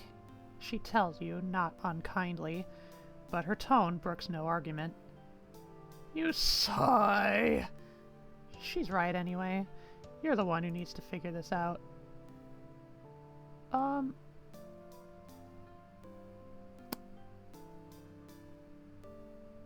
Let's feed Hansel! Ellerwin's hood makes it easy to avoid eye contact, so you focus all your attention on Hansel and wait for the others to come back. You don't have to wait long before you hear heavy footsteps coming your way. You snap your head around, startled. No one in your group walks like that. Nor is your group so great a number. There must be at least 5 people heading toward you. And they're holding pitchforks and hoes! A frickin' mob! Smoo! Been a while since we got a smoo. You have no clue what you're supposed to do, but you have a pretty good idea what this is all about. Eladwin. They're coming to chase her off. How they even found out about her is a real question, though. She didn't even go near the gate, for God's sakes. What do you do? Ain't no way.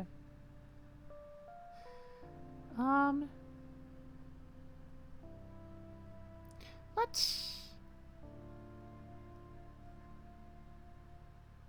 I think Chessie is somewhat of the bold sort, we've decided, right? Yeah.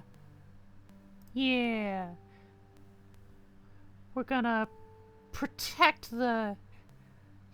We're gonna protect Katra. She has done nothing wrong, and she can't be blamed for the circumstances of her birth, if the rumors are even true. You won't let them hurt her based on nothing but tales and people's need to hurt others to alleviate their own pain. You have intimate knowledge based on... You have intimate knowledge of what that's like, and you'll be damned if you allow it to happen to someone else right in front of your eyes. Maybe this will end up in a fight, maybe not. But whatever happens, you will stand by her side. A warm hand touches your shoulder with the barest of squeezes, grounding you, thanking you, giving you strength. It's all right. I'll take the brunt, she reassures you as she moves to get in front of you. But you cut her off, shaking your head fiercely against the idea.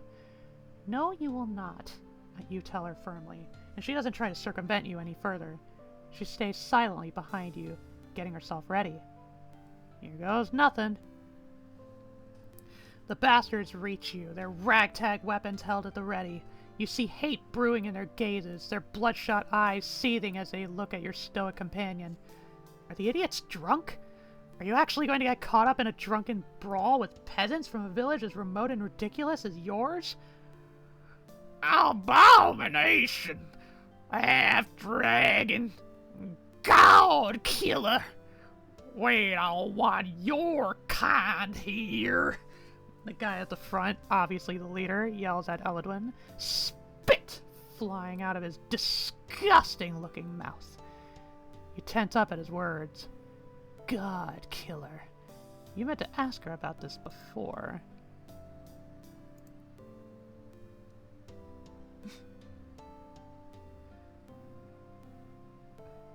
An honest-to-God classic mob, while equal parts cautious depending. Idiot's always drunk. Drunk ball, let's go! And hey, what's wrong with Hicktow? But now is hardly the time to discuss the tenets of religion with her. The gaggle of morons behind the rabble-rouser agree with him in a loud display of drunken camaraderie. I don't know what idiot has been putting these ideas in your head, but there are no god-killers here. Walk away, friends, while you still can.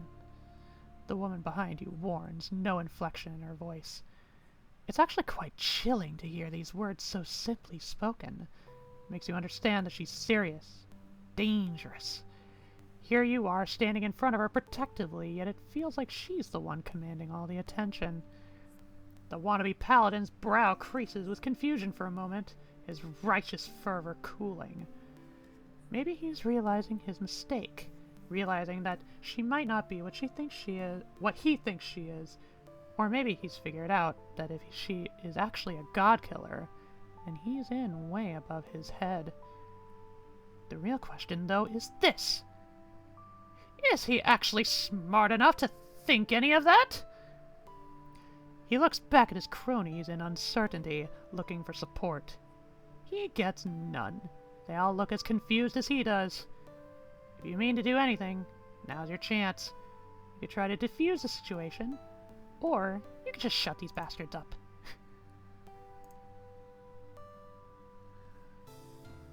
Dangerous. That girl is so dangerous. God killer. You got him right where I want him!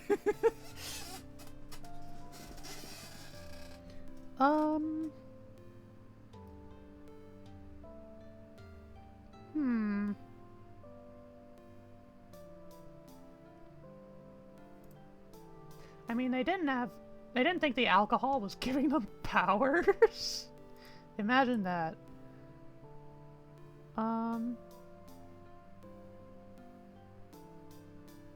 Well, we are edging on deception. Deception. Disgrace. Okay. Let's try a little bit of fibbing. This shouldn't be too hard. They look like they're idiots, and cowardly ones at that. Eldwin just suggested they walk away, and they are immediately considering it. No backbone whatsoever. Surely a few well-placed words will do the trick. My companion is correct. Someone is playing a trick on you, friends. She is no god-killer. Do you really think I would be traveling with her if she were? You appeal to his common sense, laying the charm on heavily. You really don't want to fight right now. The man wears the classic expression of confused inebriation. All the words your mouth is spewing are obviously too much for him to keep up with.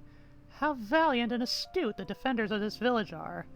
Not even Hansel looks alarmed, and she can get skittish when threatened. But just as you think you've got him tricked, a sudden glint of inspiration enters his booze-hazed eyes. He sneers at you, puffing his chest out with indignant pride. Oh, yeah? Let her take her hood down, then. There's no foul play here. We'll leave you in peace. But if you're lying to us... He lets his words trail off, trying to intimidate you with the possibilities. Eldwin sighs behind you. Don't kill anyone, she warns. A moment later, her cloak is falling to the ground as magnificent scaled wings burst forth from her back, her fingernails turning into long, lethal-looking claws. A communal scream of fury comes from the would-be paladins before a couple of them, their leader included, charge at you. Smoo! We're really uncharitable towards these peasants. They're racists.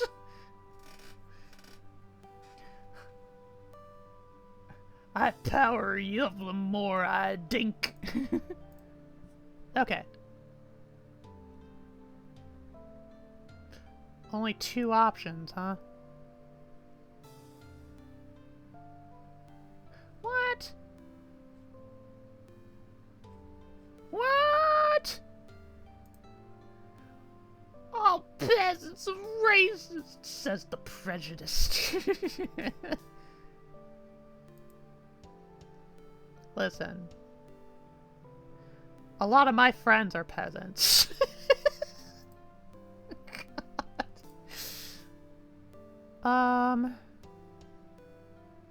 Well, picking the bow kind of fucked me in this case. Got no choice but mage it up a bit. You want to incapacitate them, not kill them, so the more destructive spells are out of the question. Fire, electricity, these are a no-go. But you could use air and energy fields to your advantage. Maybe in a bit of gravity play. Oh, chicka-bow-bow. Time to show them what you're made of now. You need to make this as quick as possible before you draw even more attention to yourselves, so a spell with a wide area of effect would be a good bet. The only problem is that these spells take time and concentration. Oh well, what is life without some risk? If this pays off, you'll have saved yourself a big deal of effort and trouble. A warranted gamble in your eyes. You tune everyone out, your focus turning to the energy swirling around you. I cast disconnection of internet! Oh, sorry, that wasn't me.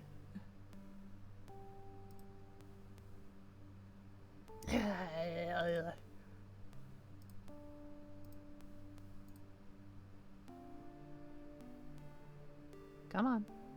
Come on.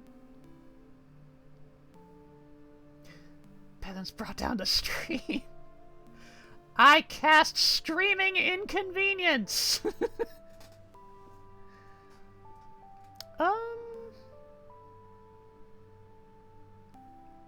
Let's... Okay, gravity spell. That sounds like I'm just gonna send them high into the sky. All the way into space. To their deaths. So I'm not gonna do that.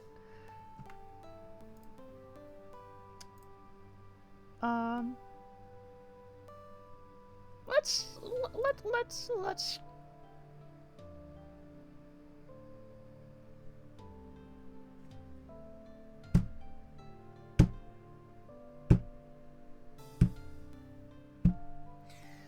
Oh great, and now OBS can't even begin to re-register.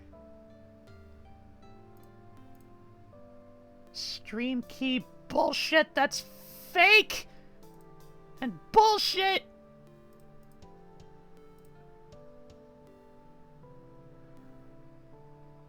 Oh my god.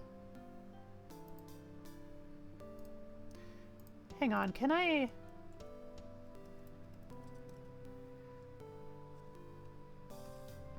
Okay, no, my expression hotkeys are not working. I wanted to wield my disappointed face for the remainder of... for what remains of this stream. Anyway. Wind! One well-placed wind spell will lay them all on their backs before you. And once they can't move, Eladwin can knock them out while you hold the spell. Quick, clean, perfect. You just need to time it correctly and pray you don't get interrupted. The power surges through you, infusing your nerves, energizing your limbs, crackling through your veins, and setting all the hair on your body on edge. You can feel a shift all around you, the very air you breathe moving. You focus, trying to direct the shift where you want it to go. You don't register the sounds of combat that have begun to ring in the air around you. All you know is the flow. Brown eyes that were focused inward while you were preparing the spell now take in the happenings around them. You're just in time to see your draconian companion dive out of the way if you're ready to cast spell without a word. But as much as it pains you to admit this, she shouldn't have bothered. Just as you were about to unleash hell upon these poor fools, something goes wrong. You don't know what it is. Maybe you tried to harness the energy too fast, released the spell too soon, or maybe you simply don't have the sort of mastery over magic you thought you did. Whatever the case, the spell misfires. Badly. The energy surges beyond what you can handle, threatening to incinerate you on the spot if you don't let go right the hell now. You do so with a little scream, not prepared for the on-the-spot explosion that blasts you halfway across the field. You sail through the air, bracing yourself for the painful impact. It doesn't disappoint. You hit the ground with a hard thud, your very brain rattling inside your head. All air is blasted out of your lungs, and for a few terrifying seconds, you can't draw breath. Then the feeling passes, and you gasp in pain, taking in large gulps of air as every single inch of your body starts aching with a vengeance. Your damn nails hurt! Smoo! You shakily try to right yourself, far too out of it to register the sound of combat coming from a little ways off. You manage to get to your feet without face-planting and are grateful to realize that nothing is broken. Beyond your dignity and pride and magic skills, that is. A sudden presence next to you makes you startle. You jump a little in place as Eladwin materializes next to you as if from thin air. She is wearing a small frown as her eyes scan you from top to bottom. You shake your head ruefully, embarrassed. I'm not injured, just a bit battered and achy. My pride is hurt worse than I am, you admit, hating that the damn spell blew up in your face. Still, you should be grateful. You could have died from this. Spell misfires are no joke. The woman shakes her head, disagreeing with you. Pride is worth nothing. This was a lesson. Learn from it, and next time, leave all the flying to me, yes? She comments casually, her tone and expression completely blank. You can swear you see a faint smirk on her lips, though. There and gone again in a second. Oh my god, when does this when does this chapter end?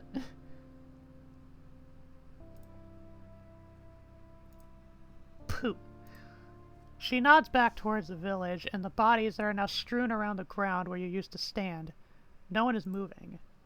It never ends! Where you used to stand, no one is moving. We need to get them out of the way and hope no one notices that they're missing, she says, starting to move toward the men you have to hide. Your voice stops her in her tracks. Hey, Eladwin, you ask uncertainly, not knowing how she'll react to your request. She turns her head to look at you inquiringly. Don't tell Mordecai, you plead, hoping against hope that you'll be spared that or that particular ordeal. Your pride is already hurt enough as it is.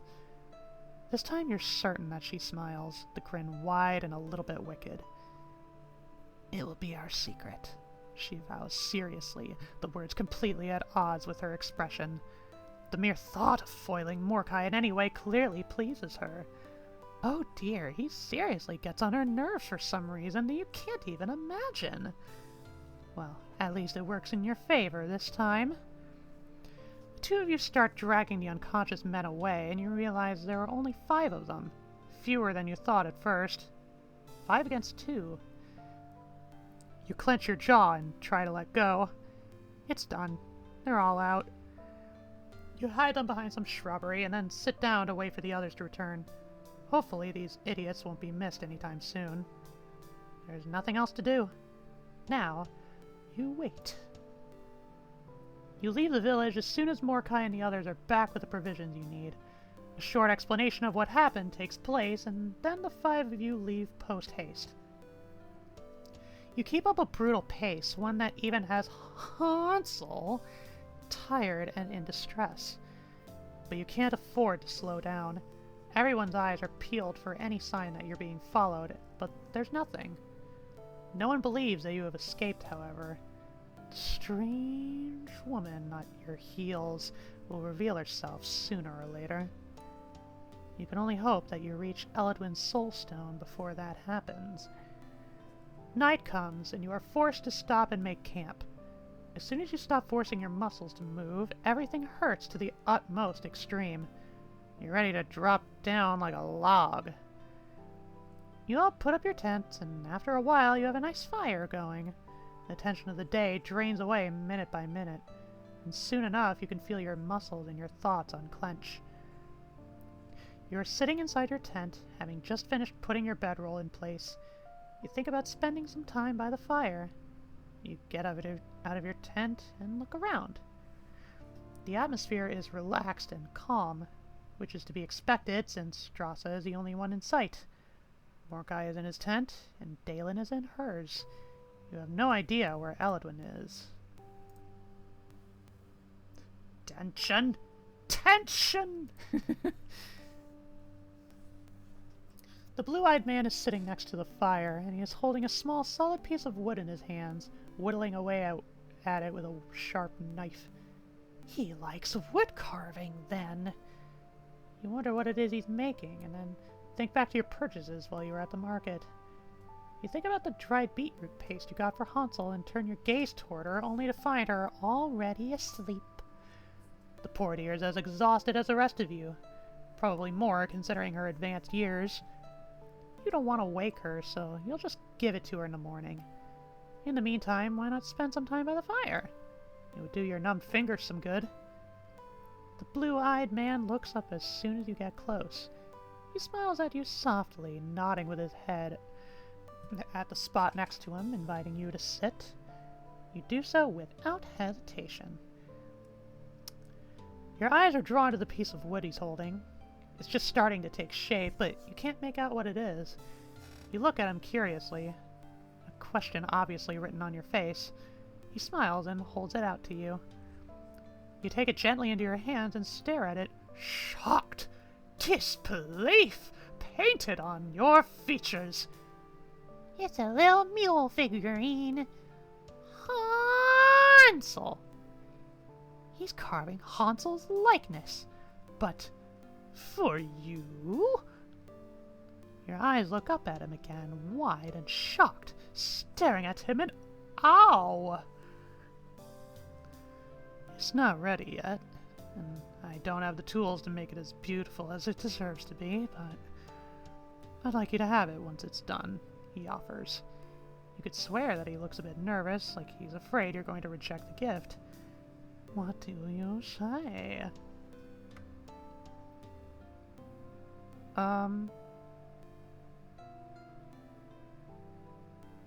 Wow! Complimentary, my dear Watson. It's the truth, too. Even in its rough and incomplete state, you can see how much skill it has taken to get this little carving to the stage it is now. And he's gotten it to this point within the 1 week you've known each other? Maybe even less? It's impressive, and he needs to be told that. Strasso looks a bit embarrassed to receive your praise, as if he's not used to it, which is a ridiculous notion. This kind of talent must surely have gained recognition, right? When he smiled at you sheepishly, his fingers twitching on top of his knees. He really is nervous. Will you accept it, then? He asks in a deceptively calm tone, but you can recognize the traces of uncertainty behind it just the same. You give him an empathetic nod. Of course I will. It would be my pleasure. Thank you for making this for me, you tell him honestly, willing him to understand the figurine's worth, and the worth of his own effort. He chuckles, a bit looser than a moment before. As he nods, his lips curve in a boyish grin. Boy! Excellent, he says happily, and you can't help but agree. Oh my god. Chapter over. Want I me.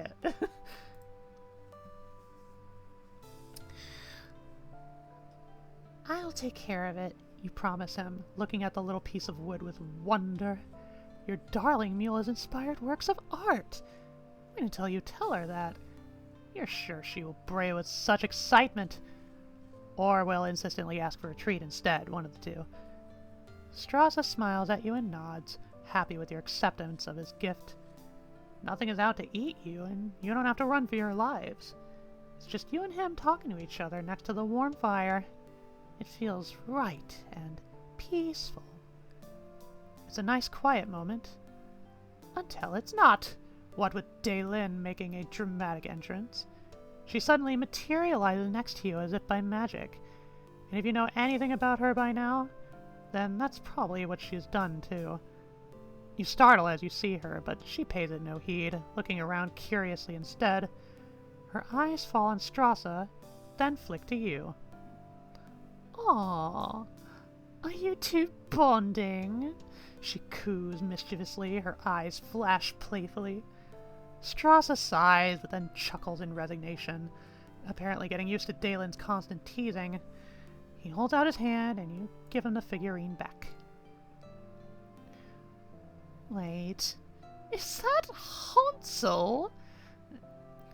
The elf squeals in delight as she sees fit, her gray eyes turning round with excitement.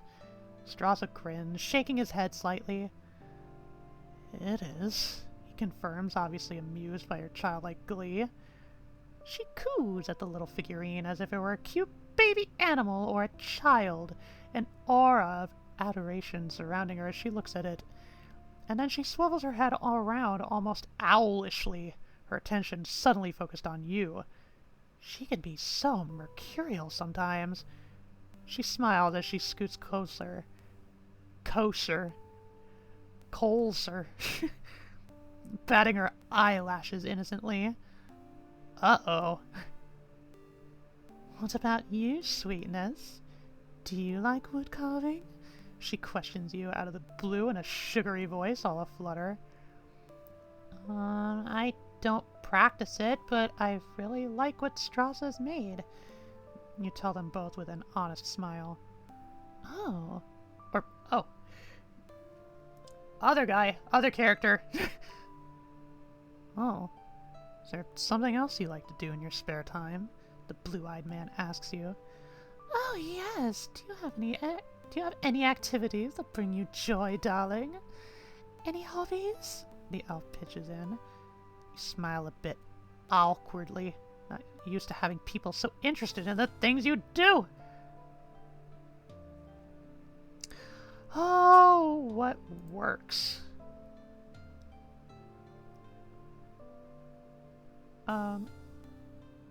Who wouldn't accept a carving handmade? Okay, maybe fuck this Eld? Or not? I thought she was elf. Oh, I thought she was gonna be mean. Yeah, okay.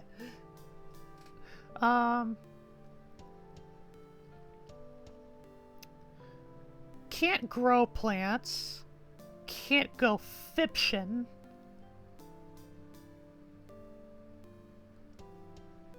Cooking, drawing, writing, herbalism, or just gathering. Singing.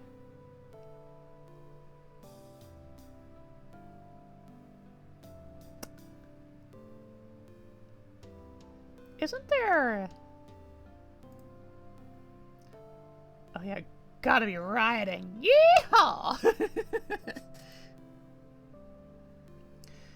I was trying to think, isn't there like a rogue subclass or like archetype that's kind of like bardish, or or is it the other way around?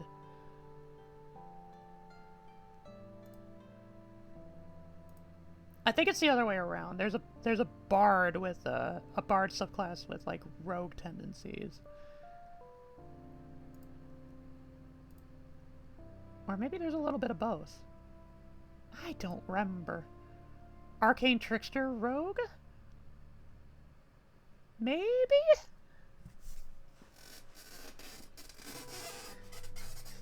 Like, there's definitely, like, some aspects of, like, playing a rogue character that's, like, you know, performative and deceptive instead of just slinking edgily in the shadows all the time. Almost kind of like a femme fatale. Almost kind of like a stream disconnection. I am getting so tired of this.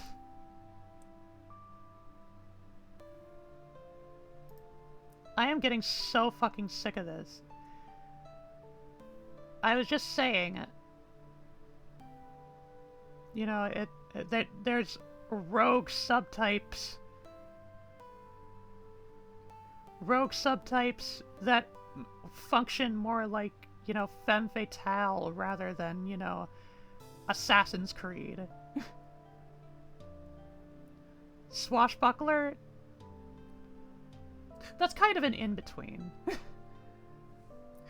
I'll just go with Arcane Trickster for lack of a better... bleh. Scout? I'm on fire! Fire! Think fast, chuckle nuts! Anyway, let's give her the gift of song. It makes your soul come alive and helps you forget your problems whenever you sing. For just a few moments in time, there's nothing but you, your voice, and the feelings you are releasing into the air. It's cathartic and fun at the same time. You can't imagine how you'd have managed to go through the life you've led without being able to sing at the top of your lungs and let it all go! Daylin looks ecstatic at this revelation, and Strasza is grinning widely as well. You wouldn't be so happy if you were them. You didn't say you were good at it. Turns out you sing as well as a siren in outer space! Damn! Fucking cold. Like space.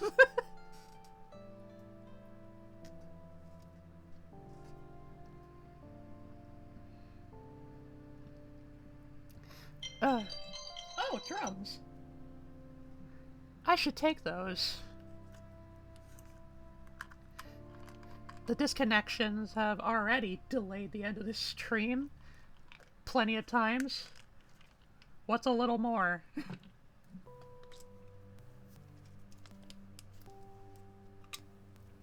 I could probably read as I pull them out. Singing! That's lovely!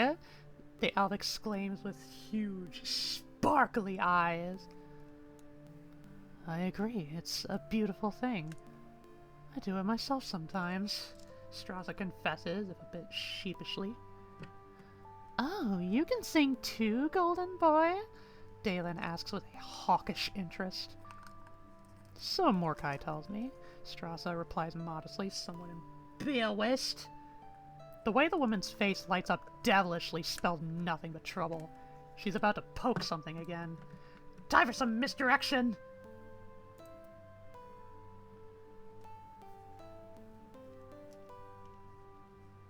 And I shall misdirect the situation with the awkward silence of taking my drums.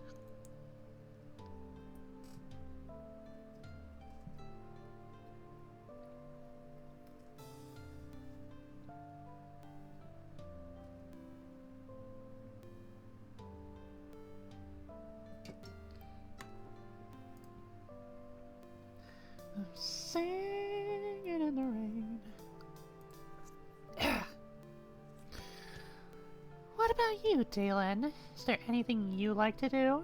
You ask her as a distraction. Also because you're curious and would really like to know. Her face lights up the moment the question leaves your lips, her eyes glimmering with excitement. It's so adorable, if you're being honest. I'm so glad you asked. Look what I got from the village! It's a pipe bomb. She holds out her hand.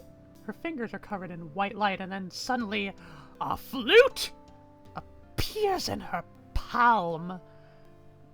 You lean back a bit in alarm, the unexpected summoning taking you by surprise.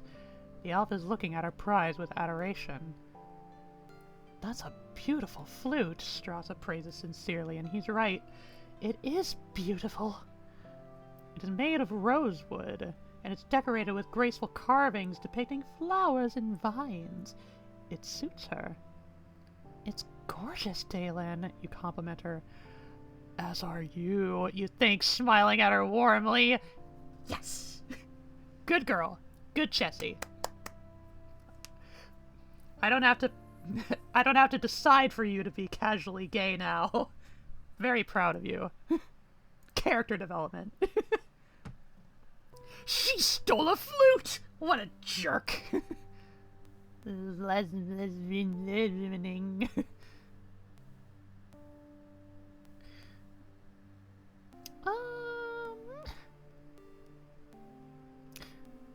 Her full lips curve into a beatific smile that quickly turns sinful, her eyelashes fluttering above her suddenly hooded eyes. She bites her lip lightly, and you can't help but stare. Shall I play a song for you, sweetness? She offers in a sugar-coated tone, her voice low and husky. You swallow thickly, your eyes locked with hers in an intimate dance.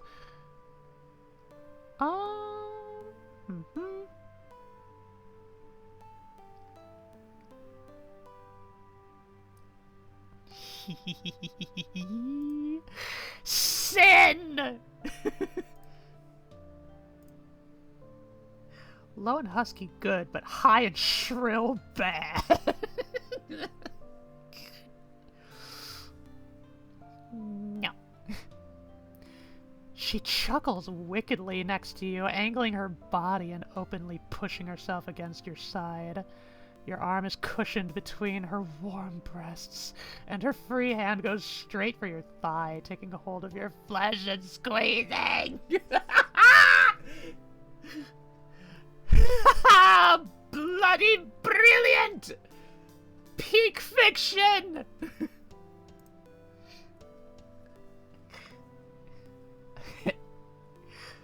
joyful dude. NSFW 18 plus cancelled. Breaking the law, breaking the law. Is that so? Will you sing for me if I do? Just for me? She asks as suggestively as you did, her strong fingers massaging your leg as her lips head for your ear. You shiver like a leaf in a storm when her hot breath hits the shell of your ear, and your body tightens beneath her wicked digits. Your brain has gone fuzzy with her heat, her scent. It reminds you of sunshine and something fruity. Cherries, sunshine and cherries. She is so soft against you, so supple, and her lips finally latch onto your ear. She takes a lobe into her mouth and nips, her teeth lightly playing with it. Her golden hair has fallen like a mantle over your shoulders, your very being covered by her, drowning in her. You can't take it anymore. You swiftly turn your head around, intent on claiming these sinful lips for your own. But then the sound of a throat getting cleared and obvious discomfort penetrates the haze clouding your mind, and a despondent sigh is breathed against your mouth. You know, part of me was anticipating. It's like, you know, right in front of the designated males of the party.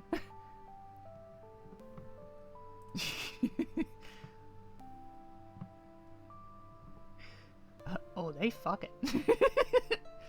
I'm breaking the habit of the nun. I'm breaking the habit of the nun tonight. She'll be painting on the wall. Something fruity. Everything about this is fruity. And I have one hell of a sweet tooth. Aren't you two just doing this in front of someone? Yeah, that's what I thought. That's not fair. Daylin leans away from you with regret painted obviously on her features. She bats her eyelashes at you, her eyes hooded as she licks her lips and swallows thickly. Just as thickly as you do. Sorry, sweetheart, she whispers just for your ears. Just for your ears before turning her... Oh, wait. I thought she was saying that too. Sorry, sweetheart, she whispers just for your ears before turning her irked attention to Strasza. The man is watching you two with an almost terrified look on his face. Such a spoil sport, golden boy. She snaps at him irritably, but he doesn't react to her jibe. You promised us a song, Daylin. He tries to distract her instead.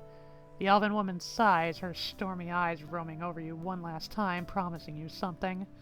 Soon! She then turns her fiendish attention to something else. Like the continuation of this chapter. The only thing she regrets is the males. Please, don't mind me. Don't mind us, please, by all means. She brings the instrument to her mouth and starts playing. The music is slow, soulful, seductive. It travels through you, coursing through your veins, caressing every single inch of you. The serenade, coupled with her intense eyes pinning you to the spot, is enough to set your blood aflame. The song goes on and on, like this chapter goes on and on. Slowing down, then picking up speed, then slowing down again. It's almost like making love. The pace starts to pick up, faster and faster until it reaches a euphoric crescendo, the notes erupting into the ether as the melody comes to an explosive end. Daylin lowers the flute from her mouth, her lips red and plump from playing. She smirks alluringly at you and licks them. Slowly. You have trouble breathing. You forget what oxygen is. The silence that has descended is broken by Strauss's amused but also a bit uncomfortable voice. Isn't that a courtship song? He asks, a disbelieving smile on his lips. What now? It is. The blonde woman at your side confirms his suspicions, grinning and batting her eyelashes at you. Oh dear. Oh, finally! Well, this isn't my... Wait, who's talking? He. Okay. Well, this isn't my cue then. It's getting late. I better get some rest. Elidwin has first shift, so you two should go to bed too, he instructs. Then seems to realize what he just suggested. He chuckles to himself and bids you both good night. That's not the only explosive event that will happen tonight. Why are you hazing the narrative? Is there such a thing as a run-on chapter? Son! You barely hear him, your full attention caught upon Daylin. The two of you are staring into each other's eyes unmoving. Then she smiles at you sweetly, reaching out with her hand to caress your cheek. A single finger strokes your cheekbone warm and soft. She looks as if she's in a trance, weaving a spell around the two of you that is impossible to break. But break it she does. Her finger retreats, taking with it her intoxicating heat, and she smoothly gets to her feet, her gray eyes rooting you to the spot. Good night, my Chessie, she whispers before turning around and disappearing into her tent in a flurry of skirts. You are left feeling concussed, out of touch with reality. A courtship song? Ew. Does that mean that... No, it can't mean that, right? I mean, have you ever been a lesbian before without being at least a little bit oblivious? Your mental question receives no answer, but if you've learned anything about this unique woman, then you're pretty sure you'll find out soon enough. Huh. The end! That's chapter 5 of the soul-stirring word. This is one of those things like the metaphor for the sex does more than actual sex, right? Like... I can't take credit for this phrase, but like... It would have been less homosexual if they just started fucking right there.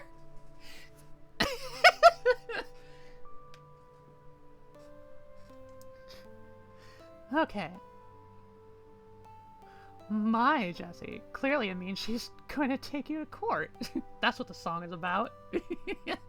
Good lord, that was a lot. Yeah. Chapter 5, Chapter 5.1, 5.2, 5.3, 55.4, and 5.5. It's like, just fuck already!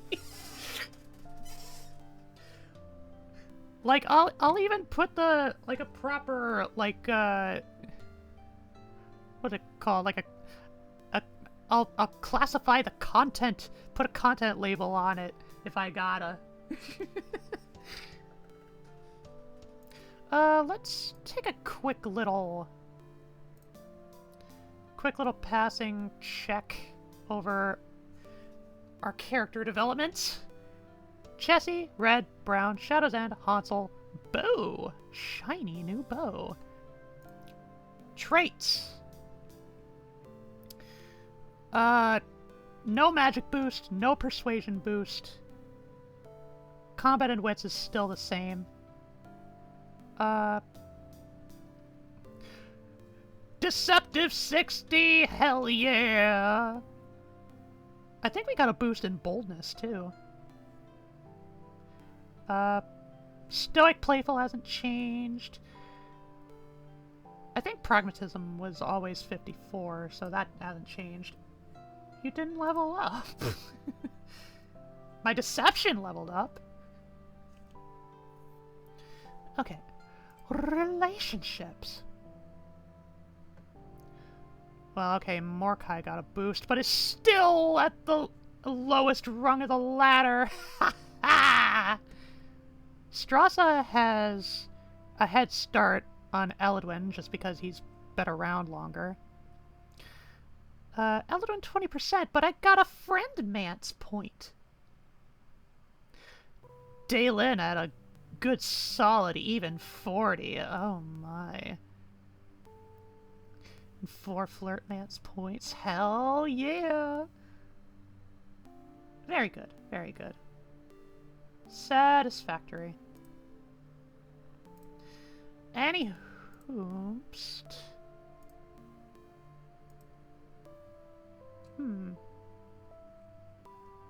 There is some place I am kind of interested in being at right now.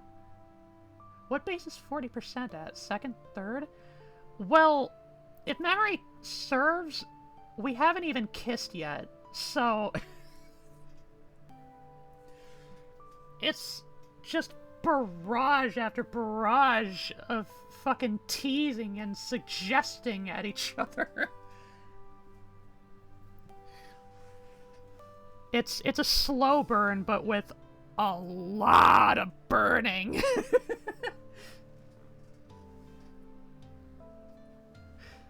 This one long foreplay for real! To be fair, this ain't a hentai novel as far as I'm aware. Indeed, it is not. I don't think Choice of Games actually hosts those kinds of fictions. I'm sure they would be around, like, if they were made, like, out of Twine, the interactive fiction engine. If they were made on Twine, there's bound to be some, like, NSFW, proper kinky, erotic shit you could probably find on Itch.io. One long forg play, you mean? Well, too bad!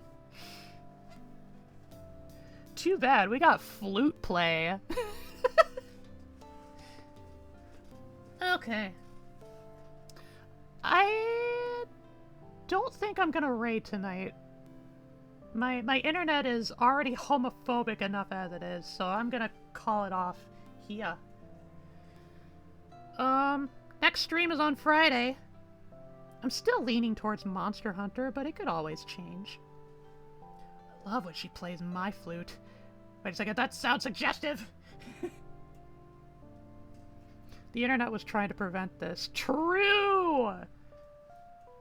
Extremely online homophobia. Frog Witch Friday!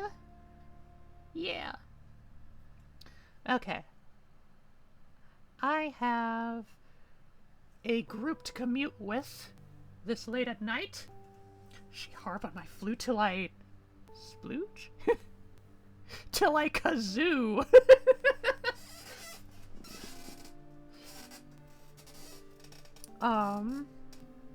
Yeah. So I'm just gonna set all y'all lily pals free to hop into the night. You don't harp a flute, you blow.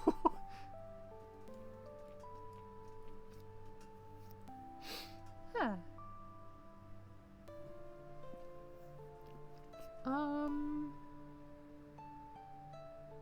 Yeah. Friday. Or maybe next Monday if it doesn't pan out for whatever reason. I'll see you, lily pals, then. You all have a happy time zone. We're not raiding tonight. I'm just letting y'all go. Unless you're doing it, take them with you into freedom. Oh, I see. So you're doing it for the love of the game. No frog raid! Abort raid! Ah. Okay. We can raid anyway. The raid continues on in our little froggy hearts. Okay. Enough dilly-dally delaying. Dilly-dally delaying. Delays. Okay. Friday. Take care, Lily Pals. Take care of yourselves. Solar Rain, let's go! We get blasted into the cosmos, Lily Pals! Obtain your space powers, I command ye! Oh, yeah, swimming!